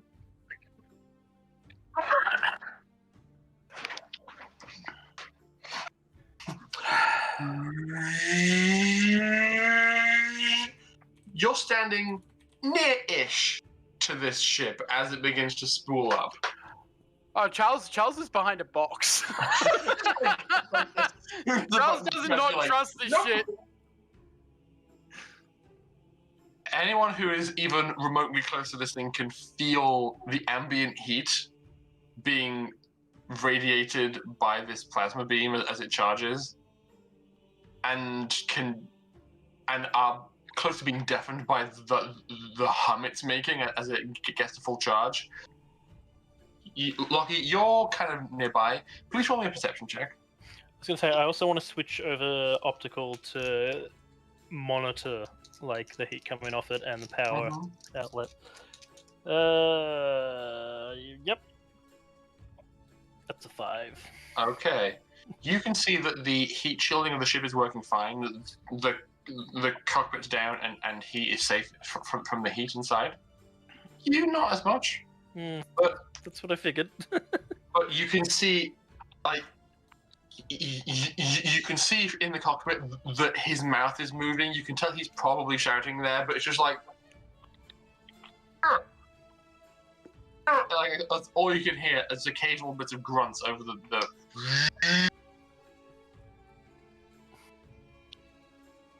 I'm just gonna go ahead and get ready to mark off explosions happen on the thing go forward. He's very excited and is hearing no further objections, so he makes eye contact with both of you, gives you both a big thumbs up, grabs the controls, and just presses a button on top of the joystick. Charles just says out loud, "Oh, I'm gonna get in trouble for this one." Lockie just thinks to himself, should have brought the Romney. Yes, you probably should have brought Romney. I'm just gonna double check how much damage the plasma beam can do. Is he firing it at a wall? Yes, he is. Ooh. This is not good. This building, that building and possibly the one next to it's gonna have some serious structural integrity problems. Oh no, the entire fucking cave is gonna have some structural integrity problems because... I'm more concerned about this is a weapon supposed to be fired in space. It is being fired in atmosphere at a close range target. What is this What's again? the splashback on a plasma beam? Can both... 3d6. Yes, because of the modifications put in by Lockie, can both Lockie and Charles roll me 3d6. The higher roll is the damage that's done. Oh, fuck, we're dead. I'm in so much trouble. That's 10. I got only a 7, so that's okay. Okay. 10 starship damage. That's a lot of damage. That is a lot of damage. Not too bad off 3d6. Yeah, it's fine. It's on the upper. Oh, it's average. Just above average. Yeah. So the gun spools up and it fires. Spectacularly. It seems to be functioning exactly as intended, as this big, nasty ball of plasma gets launched forward out of the front of the gun. It doesn't have that far to travel, so it soars across the ground, probably vaporizing anything in its path, and then just goes right into the wall. The big spray-painted X is hit, and as you feel the entirety of the cavern begin to tremor and shake as portions of granular soil kind of filter through the big metal plates covering the ceiling, it basically feels like a localized earthquake has just gone off, and as the dust and debris settles, you can see a nice, decently hemispherical hole in the wall where the plasma beam hit. Basically just glass. Mm-hmm. Heated to super hot levels and then cooled. Charles can see Lockie visibly shaking with excitement. Like, yes. As soon as the tremors stop, you hear gradually, over the sound of the ringing in your own ears, as a variety of airborne and ground-borne emergency vehicles are dispatched. Charles rushes over and turns off the power supply. Okay. Yep. That's fair. Just telekinesis. Pull the core out of the bottom of the ship because it wasn't properly secured in there. It was just like push up and not locked for testing purposes. So you just go pull it down, and then pluck one wire, and the entire thing just powers down. He There's just like looks over and just goes, "It worked exactly as we planned." The question is, how many shots can you get off before the entire thing just stops working and becomes? Yeah, that was a broken consideration copy? I had in mind. We'll have to look over what kind of damage that shot did and make an estimation. there's 3 of those other mobile platforms, like small ones that have like large tower structures in the center of them. 2 of them have pulled up next to the crater and are currently hosing it down. It seems that there's like water cannons attached to the top of these spires, just hosing it down. The 3rd one has a very angry-looking man on it who marches up, climbs up the ladder on the side of the ship, forcibly pulls open the cockpit and says, "Son, what have I told you?" Lucky and Charles just, He starts walking off like, I did nothing. This is not my fault. So, quite amusingly, the Danger Head's dad is one of the Harbonan's safety officers. of course. So poor Leo is dragged off by the ear, being shouted at and berated by his dad, and all he can say is, "But Dad, look at how cool it was!" Lucky's gonna look over at Charles and just be like, That What? child needs a good clip around the ears. "Yeah, but you want to test it? Take it for a flight." Only if we've got a cargo lighter up there to catch it if it stops working. Yeah, of course. So blasé. If we're You going can to see do that this Lockie's properly- like trying to hide his excitement, like waiting for you to say yes. if we're going to do this properly, get in the Romney. I'm not sure how well this will stay stable with continuous fire. Yet. Probably wise. Probably wise. So that's a yes, right? If the safety officer allows it. Good job. Actually, let's call Dimitri's brother. He'll want to test a new weapon as one of the heads of military, yes? Yeah. Fair enough. He'll say yes. I mean, one test. So let's contact him and then we'll test. Alright. I'll go get the Robbie. Runs off. He's so confident that he's going to say yes. Oh, he doesn't care. There's the chance that he could say yes, so he wants to be ready to go if he does. Mm-hmm. For sure. The thing Okay. is, we're doing this, we're doing it in orbit and on the dark side of the planet from where Yakootahn is. So while Lockie is getting the Romney, Charles, you place a call to Stefan Demidov.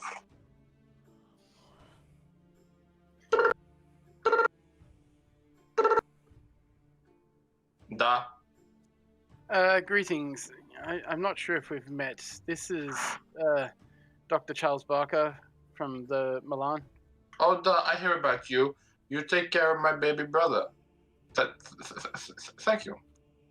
I try to. The crew is always trying to get themselves killed in one way or another, and I try to be a voice of reason most of the time. That is good. I'm glad you're in brother's life. How can I help? You may have just felt the test of a weapon that I'm helping fix. I'm not in city right now. I'm on surface doing survey training with recruits. Right. Well, someone decided to try testing the weapon inside the dome. Not a good idea. It's a plasma cannon, and it should not be tested down here. I want your permission to take it into orbit to the dark side of Harbona from Yakootahn and test the weapon properly, because I need to figure out how many shots it can make before it needs to land. Who is going to be flying ship? Lockie. And Lockie is certified pilot, though? Yes, he's flown ships for us multiple times. Roll me persuade in the vein of a deception roll. That's a flat lie, man. A flat lie. It's it's a lie. telling the truth. That's an 8. Okay. I held the controls once. Okay. You guys are very, very lucky. He's also our weapons specialist, and he's willing to test it. That is good. You now go to dark side of Harbona, though. That's bad plan. I'd figured you'd want to have it done where Yakootahn can't witness it. That is exactly where Yakootahn is at the moment.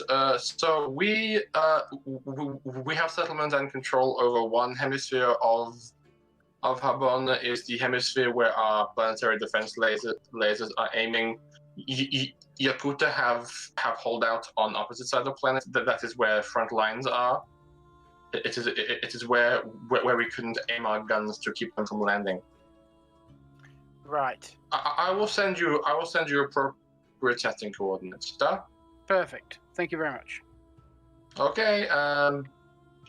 If you crash, not my problem.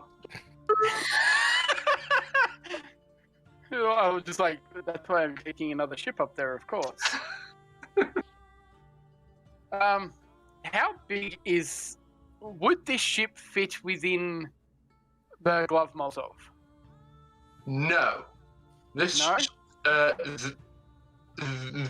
could feasibly dock in the Milan's docking port because it is technically a fighter class ship, but barely. It is a heavy fighter, so there is room for 2 people inside.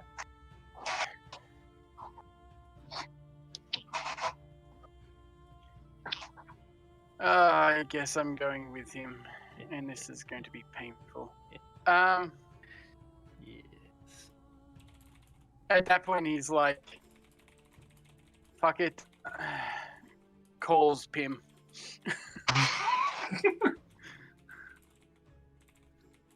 Pim. A, B, C, D, E, F, G, H, I, J, K, L, M, N, O, P. Oh my god. Q, R, S, T, U, V, W, X, Y, and Z. Now we know our ABCs.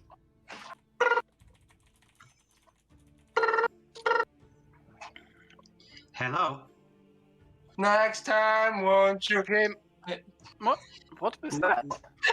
I am learning my ABCs. Okay.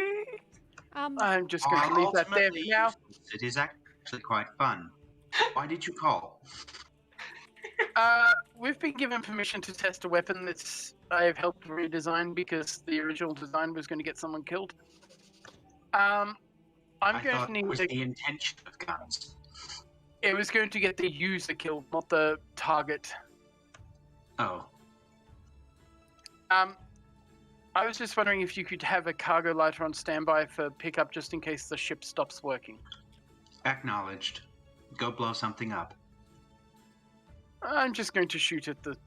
Well, Lockie's going to shoot at space for a bit to figure out how many shots I can get out of the power supply before it gives up. Record it for me. Will do. I think Lockie's going to be wearing the Romney anyway, so you will get full views of everything that happens. Okay, Very well. Where was I? Oh, yes. Now I know my ABCs.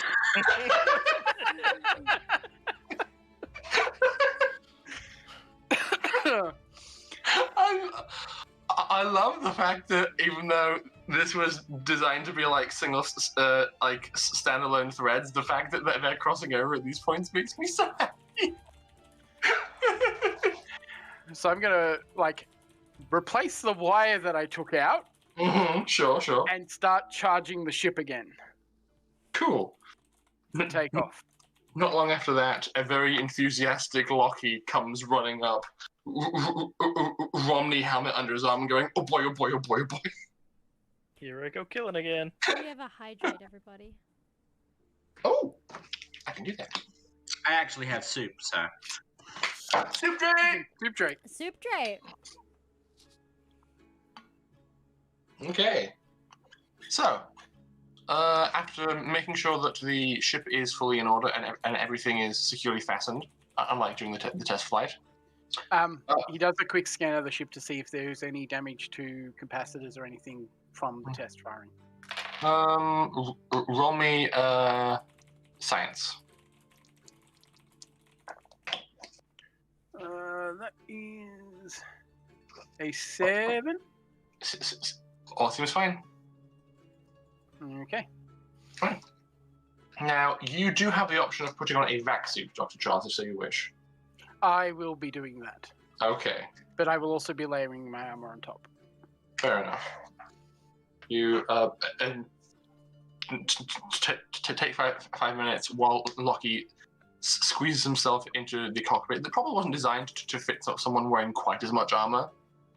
You slide the seat all the way back and get a bit and get yourself situated.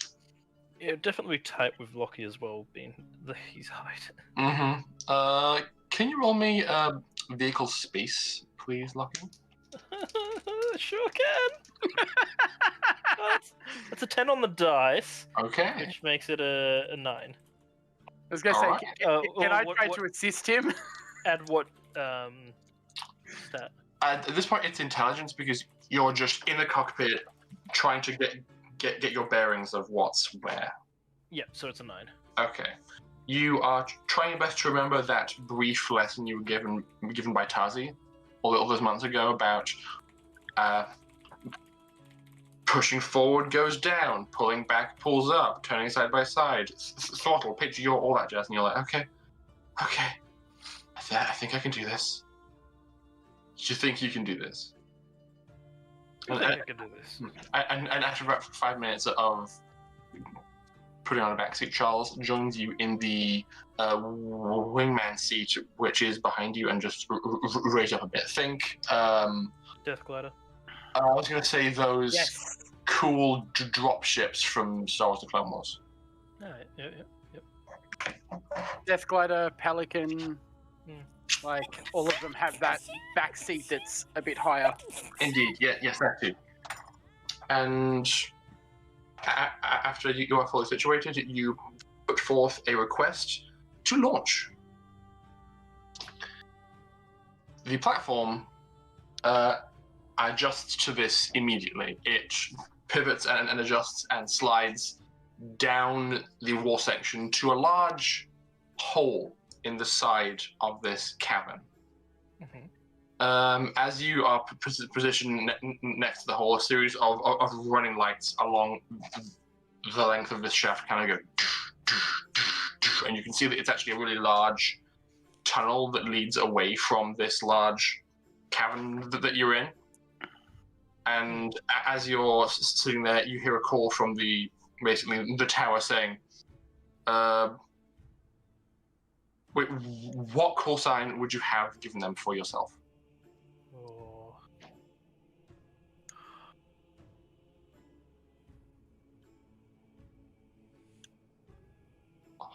What have I done? Zeus. Zeus 1. No, it'd be Dingo 2. Dingo 2. Dingo 1 was the one that was broken. Yeah. Mm-hmm. Dingo. Previous experiment. Dingo 2, hailing Dingo 2. You are clear for launch. Charles just sort of rubs his temples with his fingers, just like, fuck's sake. He's doing it through the helmet. Oh my god. Roger that, little baby. We are ready to go. Okay. Dingo stole my fucking baby. Lucky, please make me another vehicle space roll to actually launch this ship. Can I try to help with my allow me to describe my role. wingman thing? Yes, you can. You know, I help. Not sure if it's going to do much, but I help. the name of the movie has completely escaped me, but is it Space Quest or something like that? Where they're taking out the ship and he just scrapes along the side. Galaxy Quest. Galaxy Quest, that's it. Mm. I rolled a 4, -1.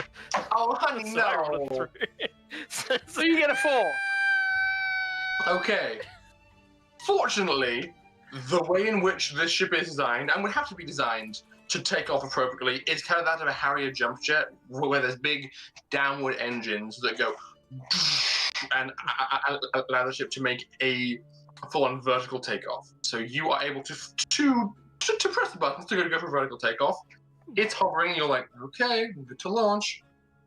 Forward throttle, and yes, it does indeed do the whole, like, it flies forward, goes, and then you're like, oh, no, correct. Slides again, correct, one more time.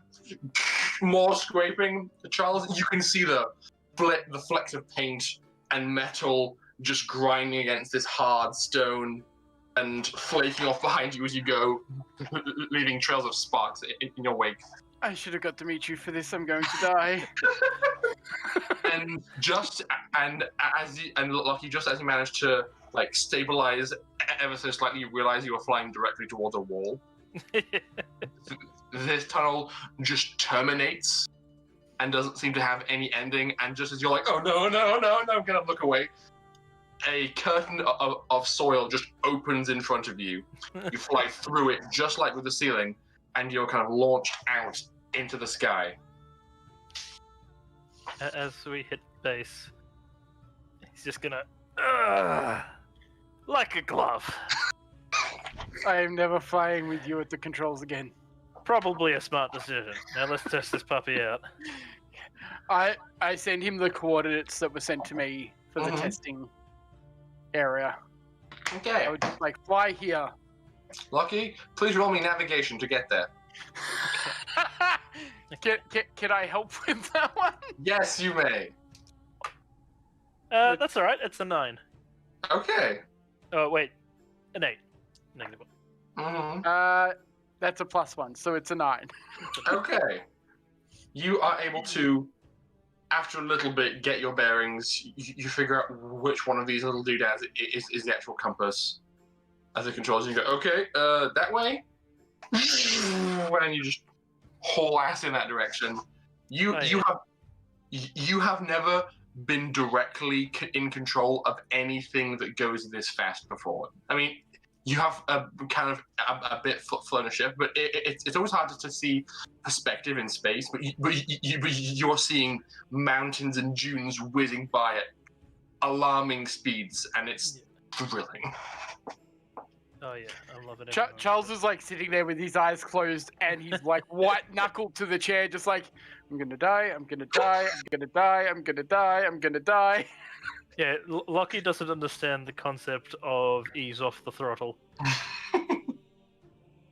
He is full ball in it. We've got a while to test this gun. You can slow the fuck down. Yeah, but you know, I want to see what this thing's capable of. We've seen. This is amazing. Okay, you are eventually able to make it to the coordinates. It is a mountain range, but it seems to be based on the far you can see volcanic. Actually, no, it wouldn't be. No, it would be. Yeah, it seems to be volcanic, and purely based on what you can see, it seems to be that it's been recently active. Charles, based on your understanding of Zaza, xenobiology, this location was chosen because all of the microbes in the surrounding soil have perished as a result of the heat. So it's a place where you can test safely without damaging any of the Zazos food source. And before you have a recently active volcano. Don't aim straight at the volcano. I'm not sure how Look, he's just sort of like, it is. wait, there's a volcano. And you can see him just tilting the ship towards it slightly.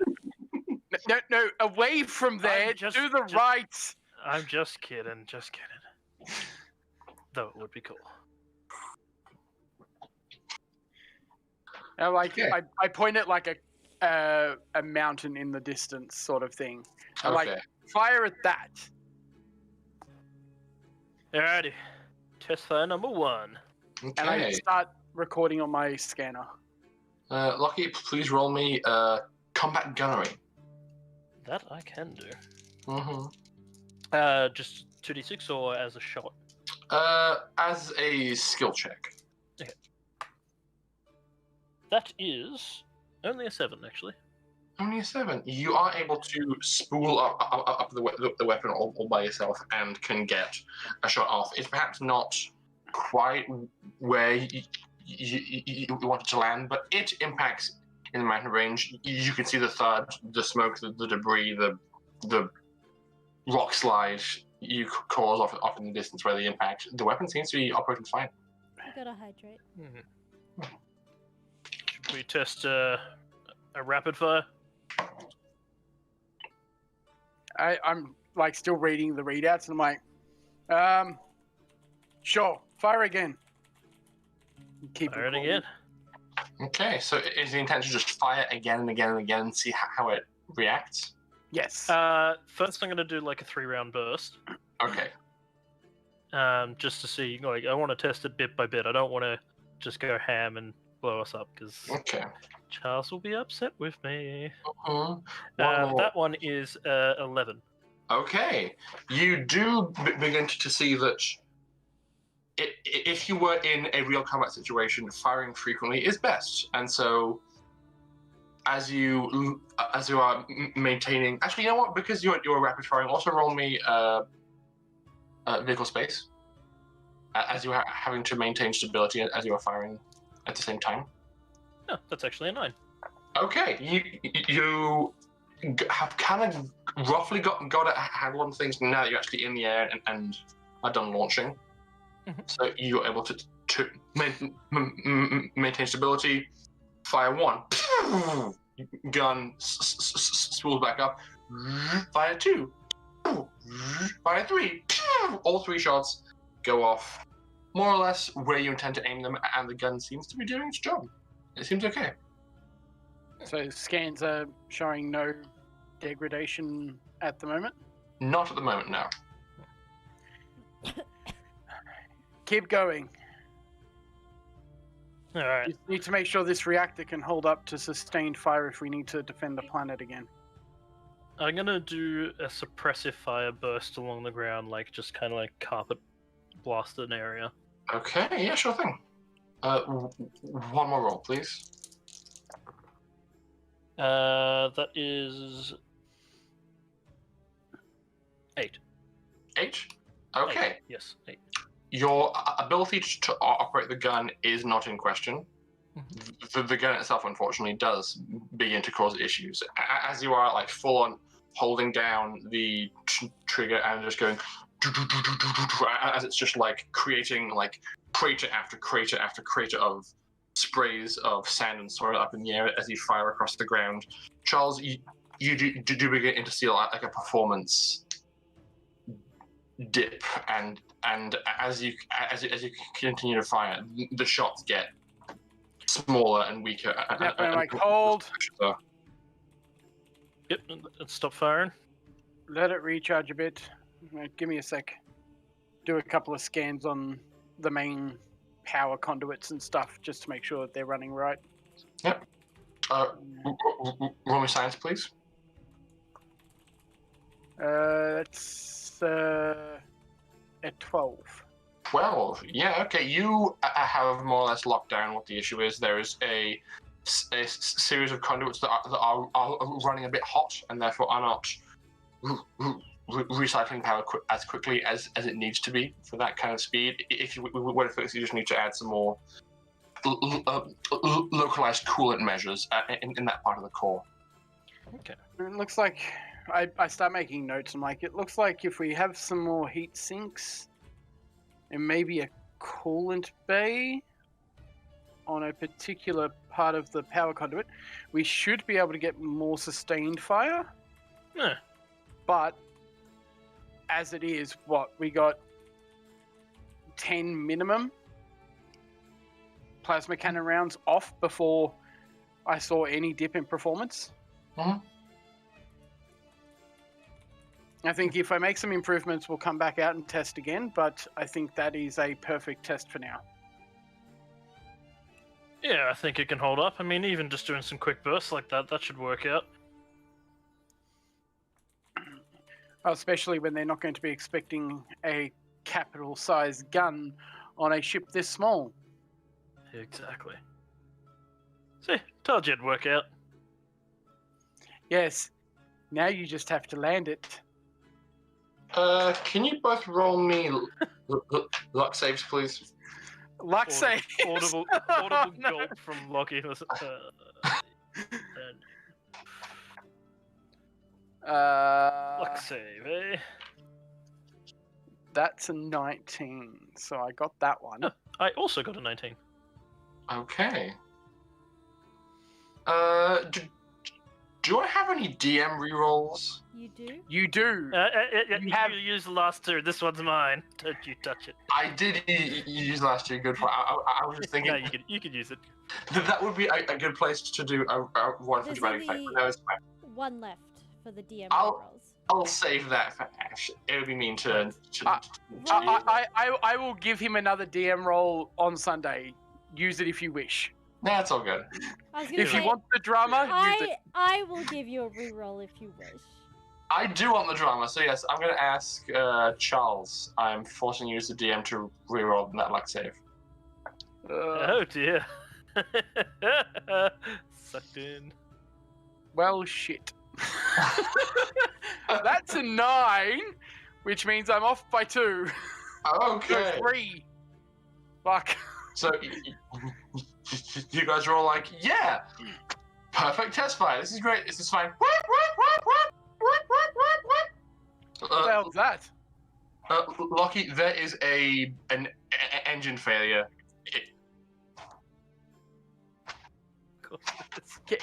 Can I tell where it's coming from with my scans? Yes, the engine.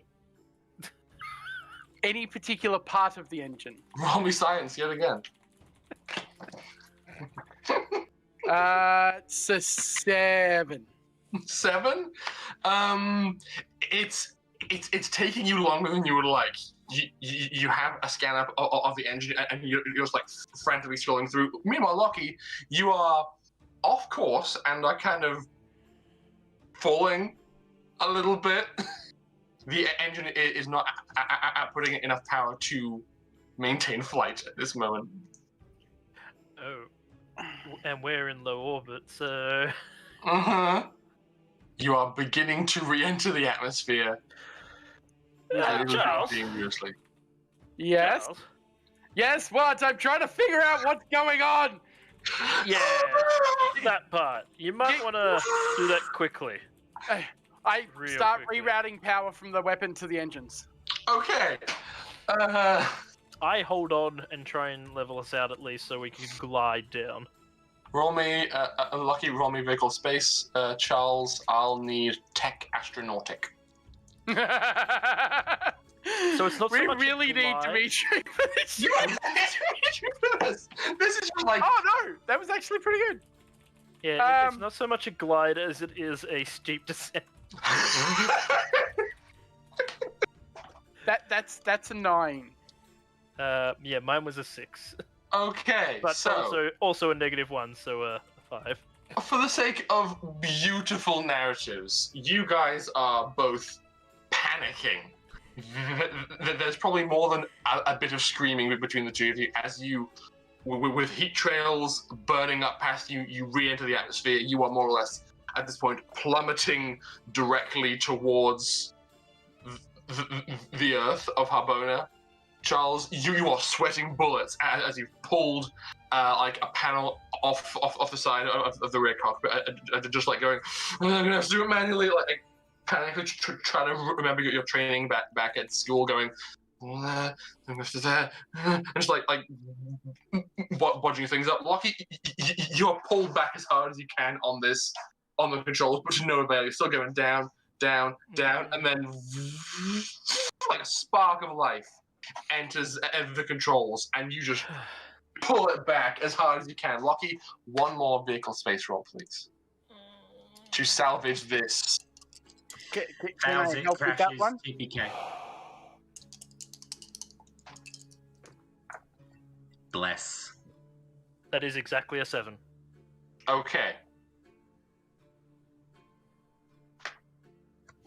Oh no! The ship takes 2 points of damage as you scrape along the tip of a mountainous ridge as you are pulling up. You feel the crunch and the scrape underneath, and can see on the holographic panel several portions of armor plating have been damaged by the impact, but you manage to pull up just in time. And you are now just like holding steady. You've got power for now. What do you do? Take us into land somewhere safe as soon as quick possible. Okay. So just you're gonna touch down anywhere on the surface of the planet? No. I will take us back around for proper landing. Okay. And I'm gonna hail Tazi on the comms. Mm-hmm. You are... Actually, no, it would be Dimitri. I mean, Tazi knows how to fly as well, so... Yeah, she does. Okay, you hail Tazi. Fix it, guys! Well, I'm not going to tell you again. Yes? Tazi, real quick. Yes? What is it, Lucky? Nothing big deal, just, can you take me through a landing procedure? What? We were testing out a new prototype ship, and we need to land safely. I'm flying. You... Ah! Lachlan Cooper! You always said I should try it out. Yes! Who is supervising you? Charles. Charles? Yeah. He thought it was a good idea. Oh yes, because we should always listen to Charles for advice about piloting! Yeah, exactly. Charles on the phone! I'll put her on speaker. Charles? Yes. You soft-brained, half-witted, absolute buffoon! You should know better! And what you hear is like 3 to 4 minutes of just incredibly cruel insults in a variety of languages, like English and Hindi. She is genuinely very upset with you and is letting you know it. That's nice. Are you going to help or not? Yes, I'm going to help because I'm the only one who can. I know for a fact that Lockie doesn't know better, but you do! Huh? You do! Let's just say, finding new parts of my personality. A little bit of risk is fun. Lockie, do you have a heading to here? To you? Yes. I suppose space would be a bit safer than crashing into the planet. Yeah, I can make it out there. Okay. Hail the tower and tell them when you're arriving. They will open the hole you left through. I will walk you through how to throttle down and decelerate, okay? Alright. How do I hail? Red button. You press the button! Hey. She gave me a crash course on flying, not a crash course on hailing. I am so done. Red button at your eye level. It should be blinking. Oh, yeah, I see it. Dingo to this tower. Please report in at once. Yeah, we had a bit of engine problems. We gonna need some assistance on landing. I know. I've been hailing you for the past 10 minutes. Yeah, that could. We had some communications malfunctions. Oh, persuasion.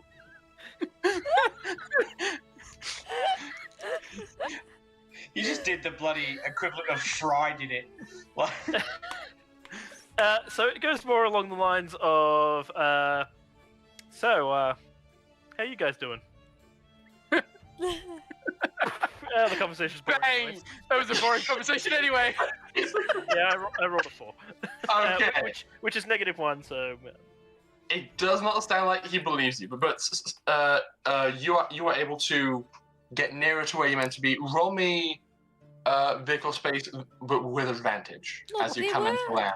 I was There gonna were say, why? communication problems. That just it was, you know. But like you didn't. I got a 12. Based. That's It an was 11. it was human error, not machine error.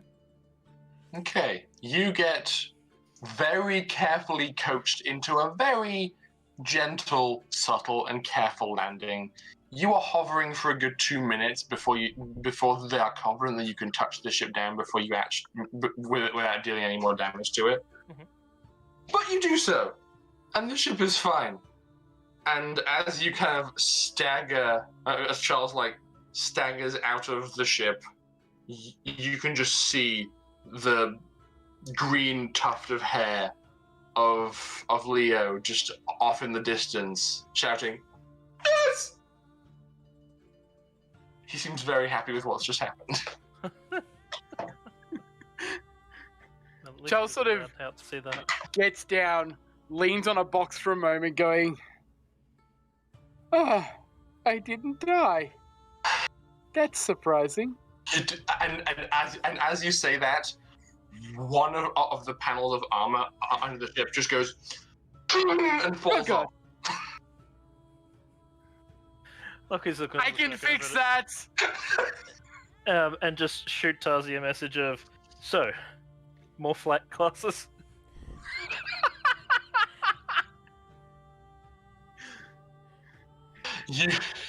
The thing is, when I fly, normally I don't have to worry about the whole outer shell part. I just do it myself. Tazi texts back, "You have no idea." And we are going to end that narrative thread there with that absolute horrifying, beautiful train wreck. I regret nothing. Good. I'm so glad that happened. I need to turn my fan on. I'm getting hot. It is quite warm. It's got a nice cool breeze outside, but it's very warm inside. Hang on, I'm going to turn it on with my toes. Toeception. Oh, I've had the window open in the bedroom all day, and the bedroom is almost cold at this point. It's actually kind of nice. Got it. Okay, I opened up the door downstairs to try and get a bit of a cross breeze going, but it's not working as well as I'd hoped. Yeah, Where's this fan aiming? look, it took all day for the humidity in our bedroom to ease out. It was disgusting. The heat we've had in the last week has been awful. Oh, yeah. Right. Given what has already been kind of established, I think next we're going to cut over to Kim. yes. So, you have spent an amount of time being educated on science. Please subtract the associated money and mark your science score from a 0 to a 1. What? And now you are, and now you have said fairly well to. Oh, my bloody camera thing isn't working again. What's happening? There we go.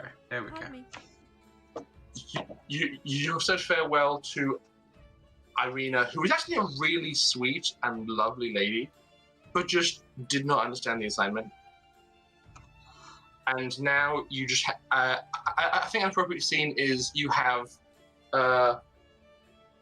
Kira and Yegor sitting on far opposite sides of one of those long mess hall room tables in the mess hall, both just like arms crossed, not paying any attention to each other, and there's just a Pim standing in the middle of the two.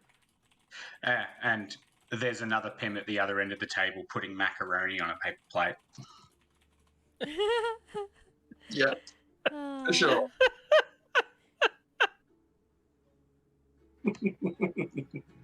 Well, based on the teaching style, I'd have to say the traditional values that were taught by you, sir, were quite enlightening, but all the same, it seemed like pre-packaged information, and you gave me the package and not so much the teaching. Kira, you paid attention and actually tried to teach me, not based on written text, but more on a direct line to the knowledge you had. In short, Kira is the better teacher in this case because she pays more attention. Now please leave the ship. Kira stands up and just goes, "You piece of garbage! I win in. This weird man and all his weird twin triplets, extended family who all look identical. That is me. I am better teacher. Eat it. Suck it." And he is just like sitting with his arms firmly crossed, saying, "It's not my fault you can't appreciate the nuance of my teaching style." It's not hard to appreciate the nuance of the teaching style. It would just be great if you actually did any teaching. Now, again, please leave the ship. I will escort you out. Fine. I will not be coming back. Thank you. He storms out first, and after he leaves, Kira just like grabs you by the hand and gives you a very energetic handshake and says, "You need to give me recordings of that conversation. I know you must have security cams in here. I have to know this. I have to show everyone that hack is going down." Pass me your compad. Here you go. I'm just gonna like plug into it and just upload the recordings and then hand it back. At this point, she's probably realized he's a robot. Yeah, but it's not that important to her. Hey, Smooch. And she just like skips away after him going, "I am the best, I am the best." She's so cute. I didn't want to mention it, but the teaching style Irina used was definitely superior.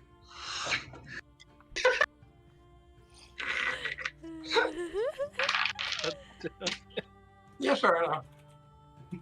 Hers was a lot more warm and nurturing and from the heart. Yeah, that's why he liked it. He was very much of the, she's telling me crap I already know, but I never had this when I was younger. This is quite nice. It's so wholesome.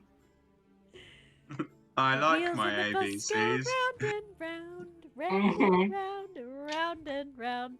Yeah, I'd like to leave my macaroni paper plate. I went in depth and I want to be like genius savant, yeah, and perfectly create a recapturing appearance of Lockie using the macaroni.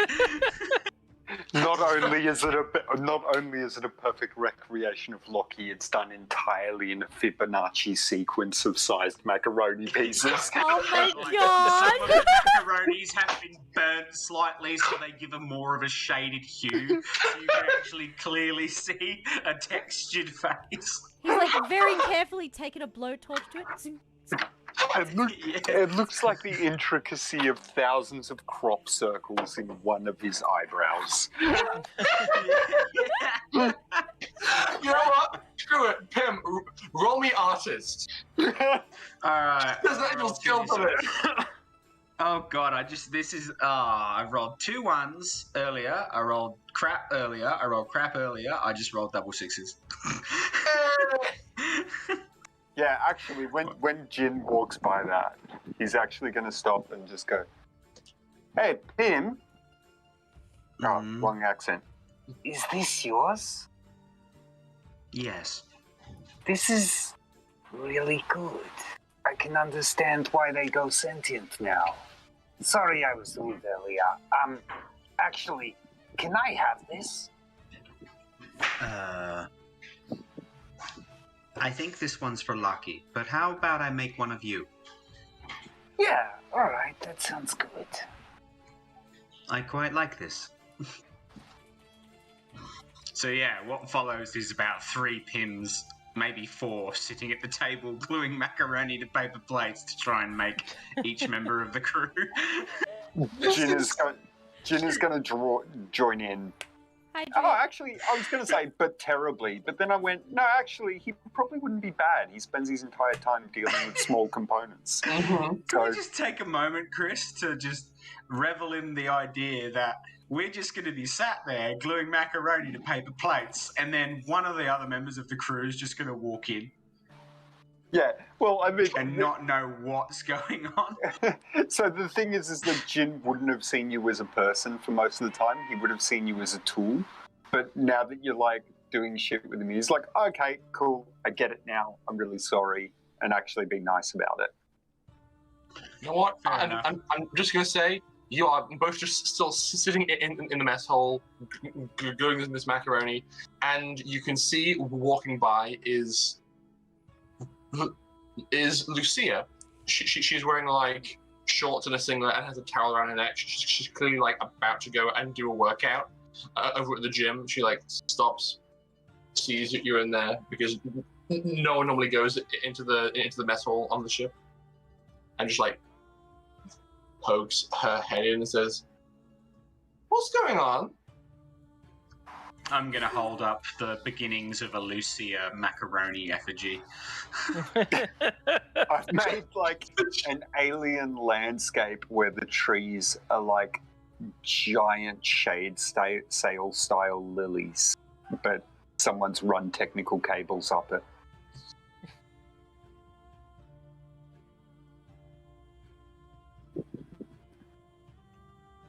Would you like to join in?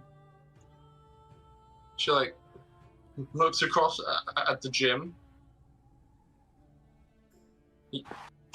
Yeah, okay. Give her a plate. She comes Team in, bonding. and of the 3 of you, she's by far the worst. She does deal with her hands, but it's a lot more punching, kicking, stabbing, and throttling, and probably Not so much like dexterous motor control. She is just in awe of the kind of work that the 2 of you are able to create, and it's just enjoying the time. It helps that I I'm wonder probably. how many other people. It helps that I'm probably using my Alienware toolkit to cut like thin micro slivers. This is Olympic macaroni plate. We have gone past normal macaroni to paper plate. We have turned it into a sport. Absolutely. And at what point do Jin and Pim start actively competing against each other? I don't think they would compete. I think they would honestly start collaborating to make... It was like, these plates are a bit too small. I wish we had a bigger canvas. I'd be like, I'm going to go and get the serving plates. And get the really big finger food serving plates. Yeah, I think if Pim started trying to be competitive, Jin wouldn't even realize he was being competitive and actually would just double down on whatever Pim's saying and go, yeah, that's really cool. Yeah, so I think they would just work on a giant bloody plate. And what is the artwork on the giant plate? I think technology meets biology. Yeah, I'm going to be doing like abstract designs of my home world. of what I remember. And I'm going to do anything but junk. I want to see this picture now. It sounds so cool. Actually, I have a photo in mind that I will send you of what I imagine my homeworld to look like, minus the tech. But, yeah. I would appreciate that. Custom called it competitive pastastery. Pastastery?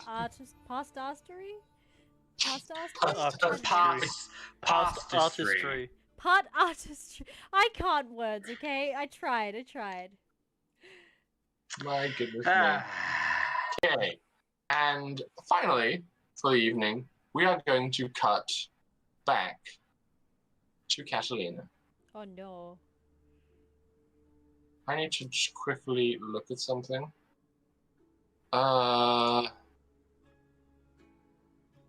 Okay.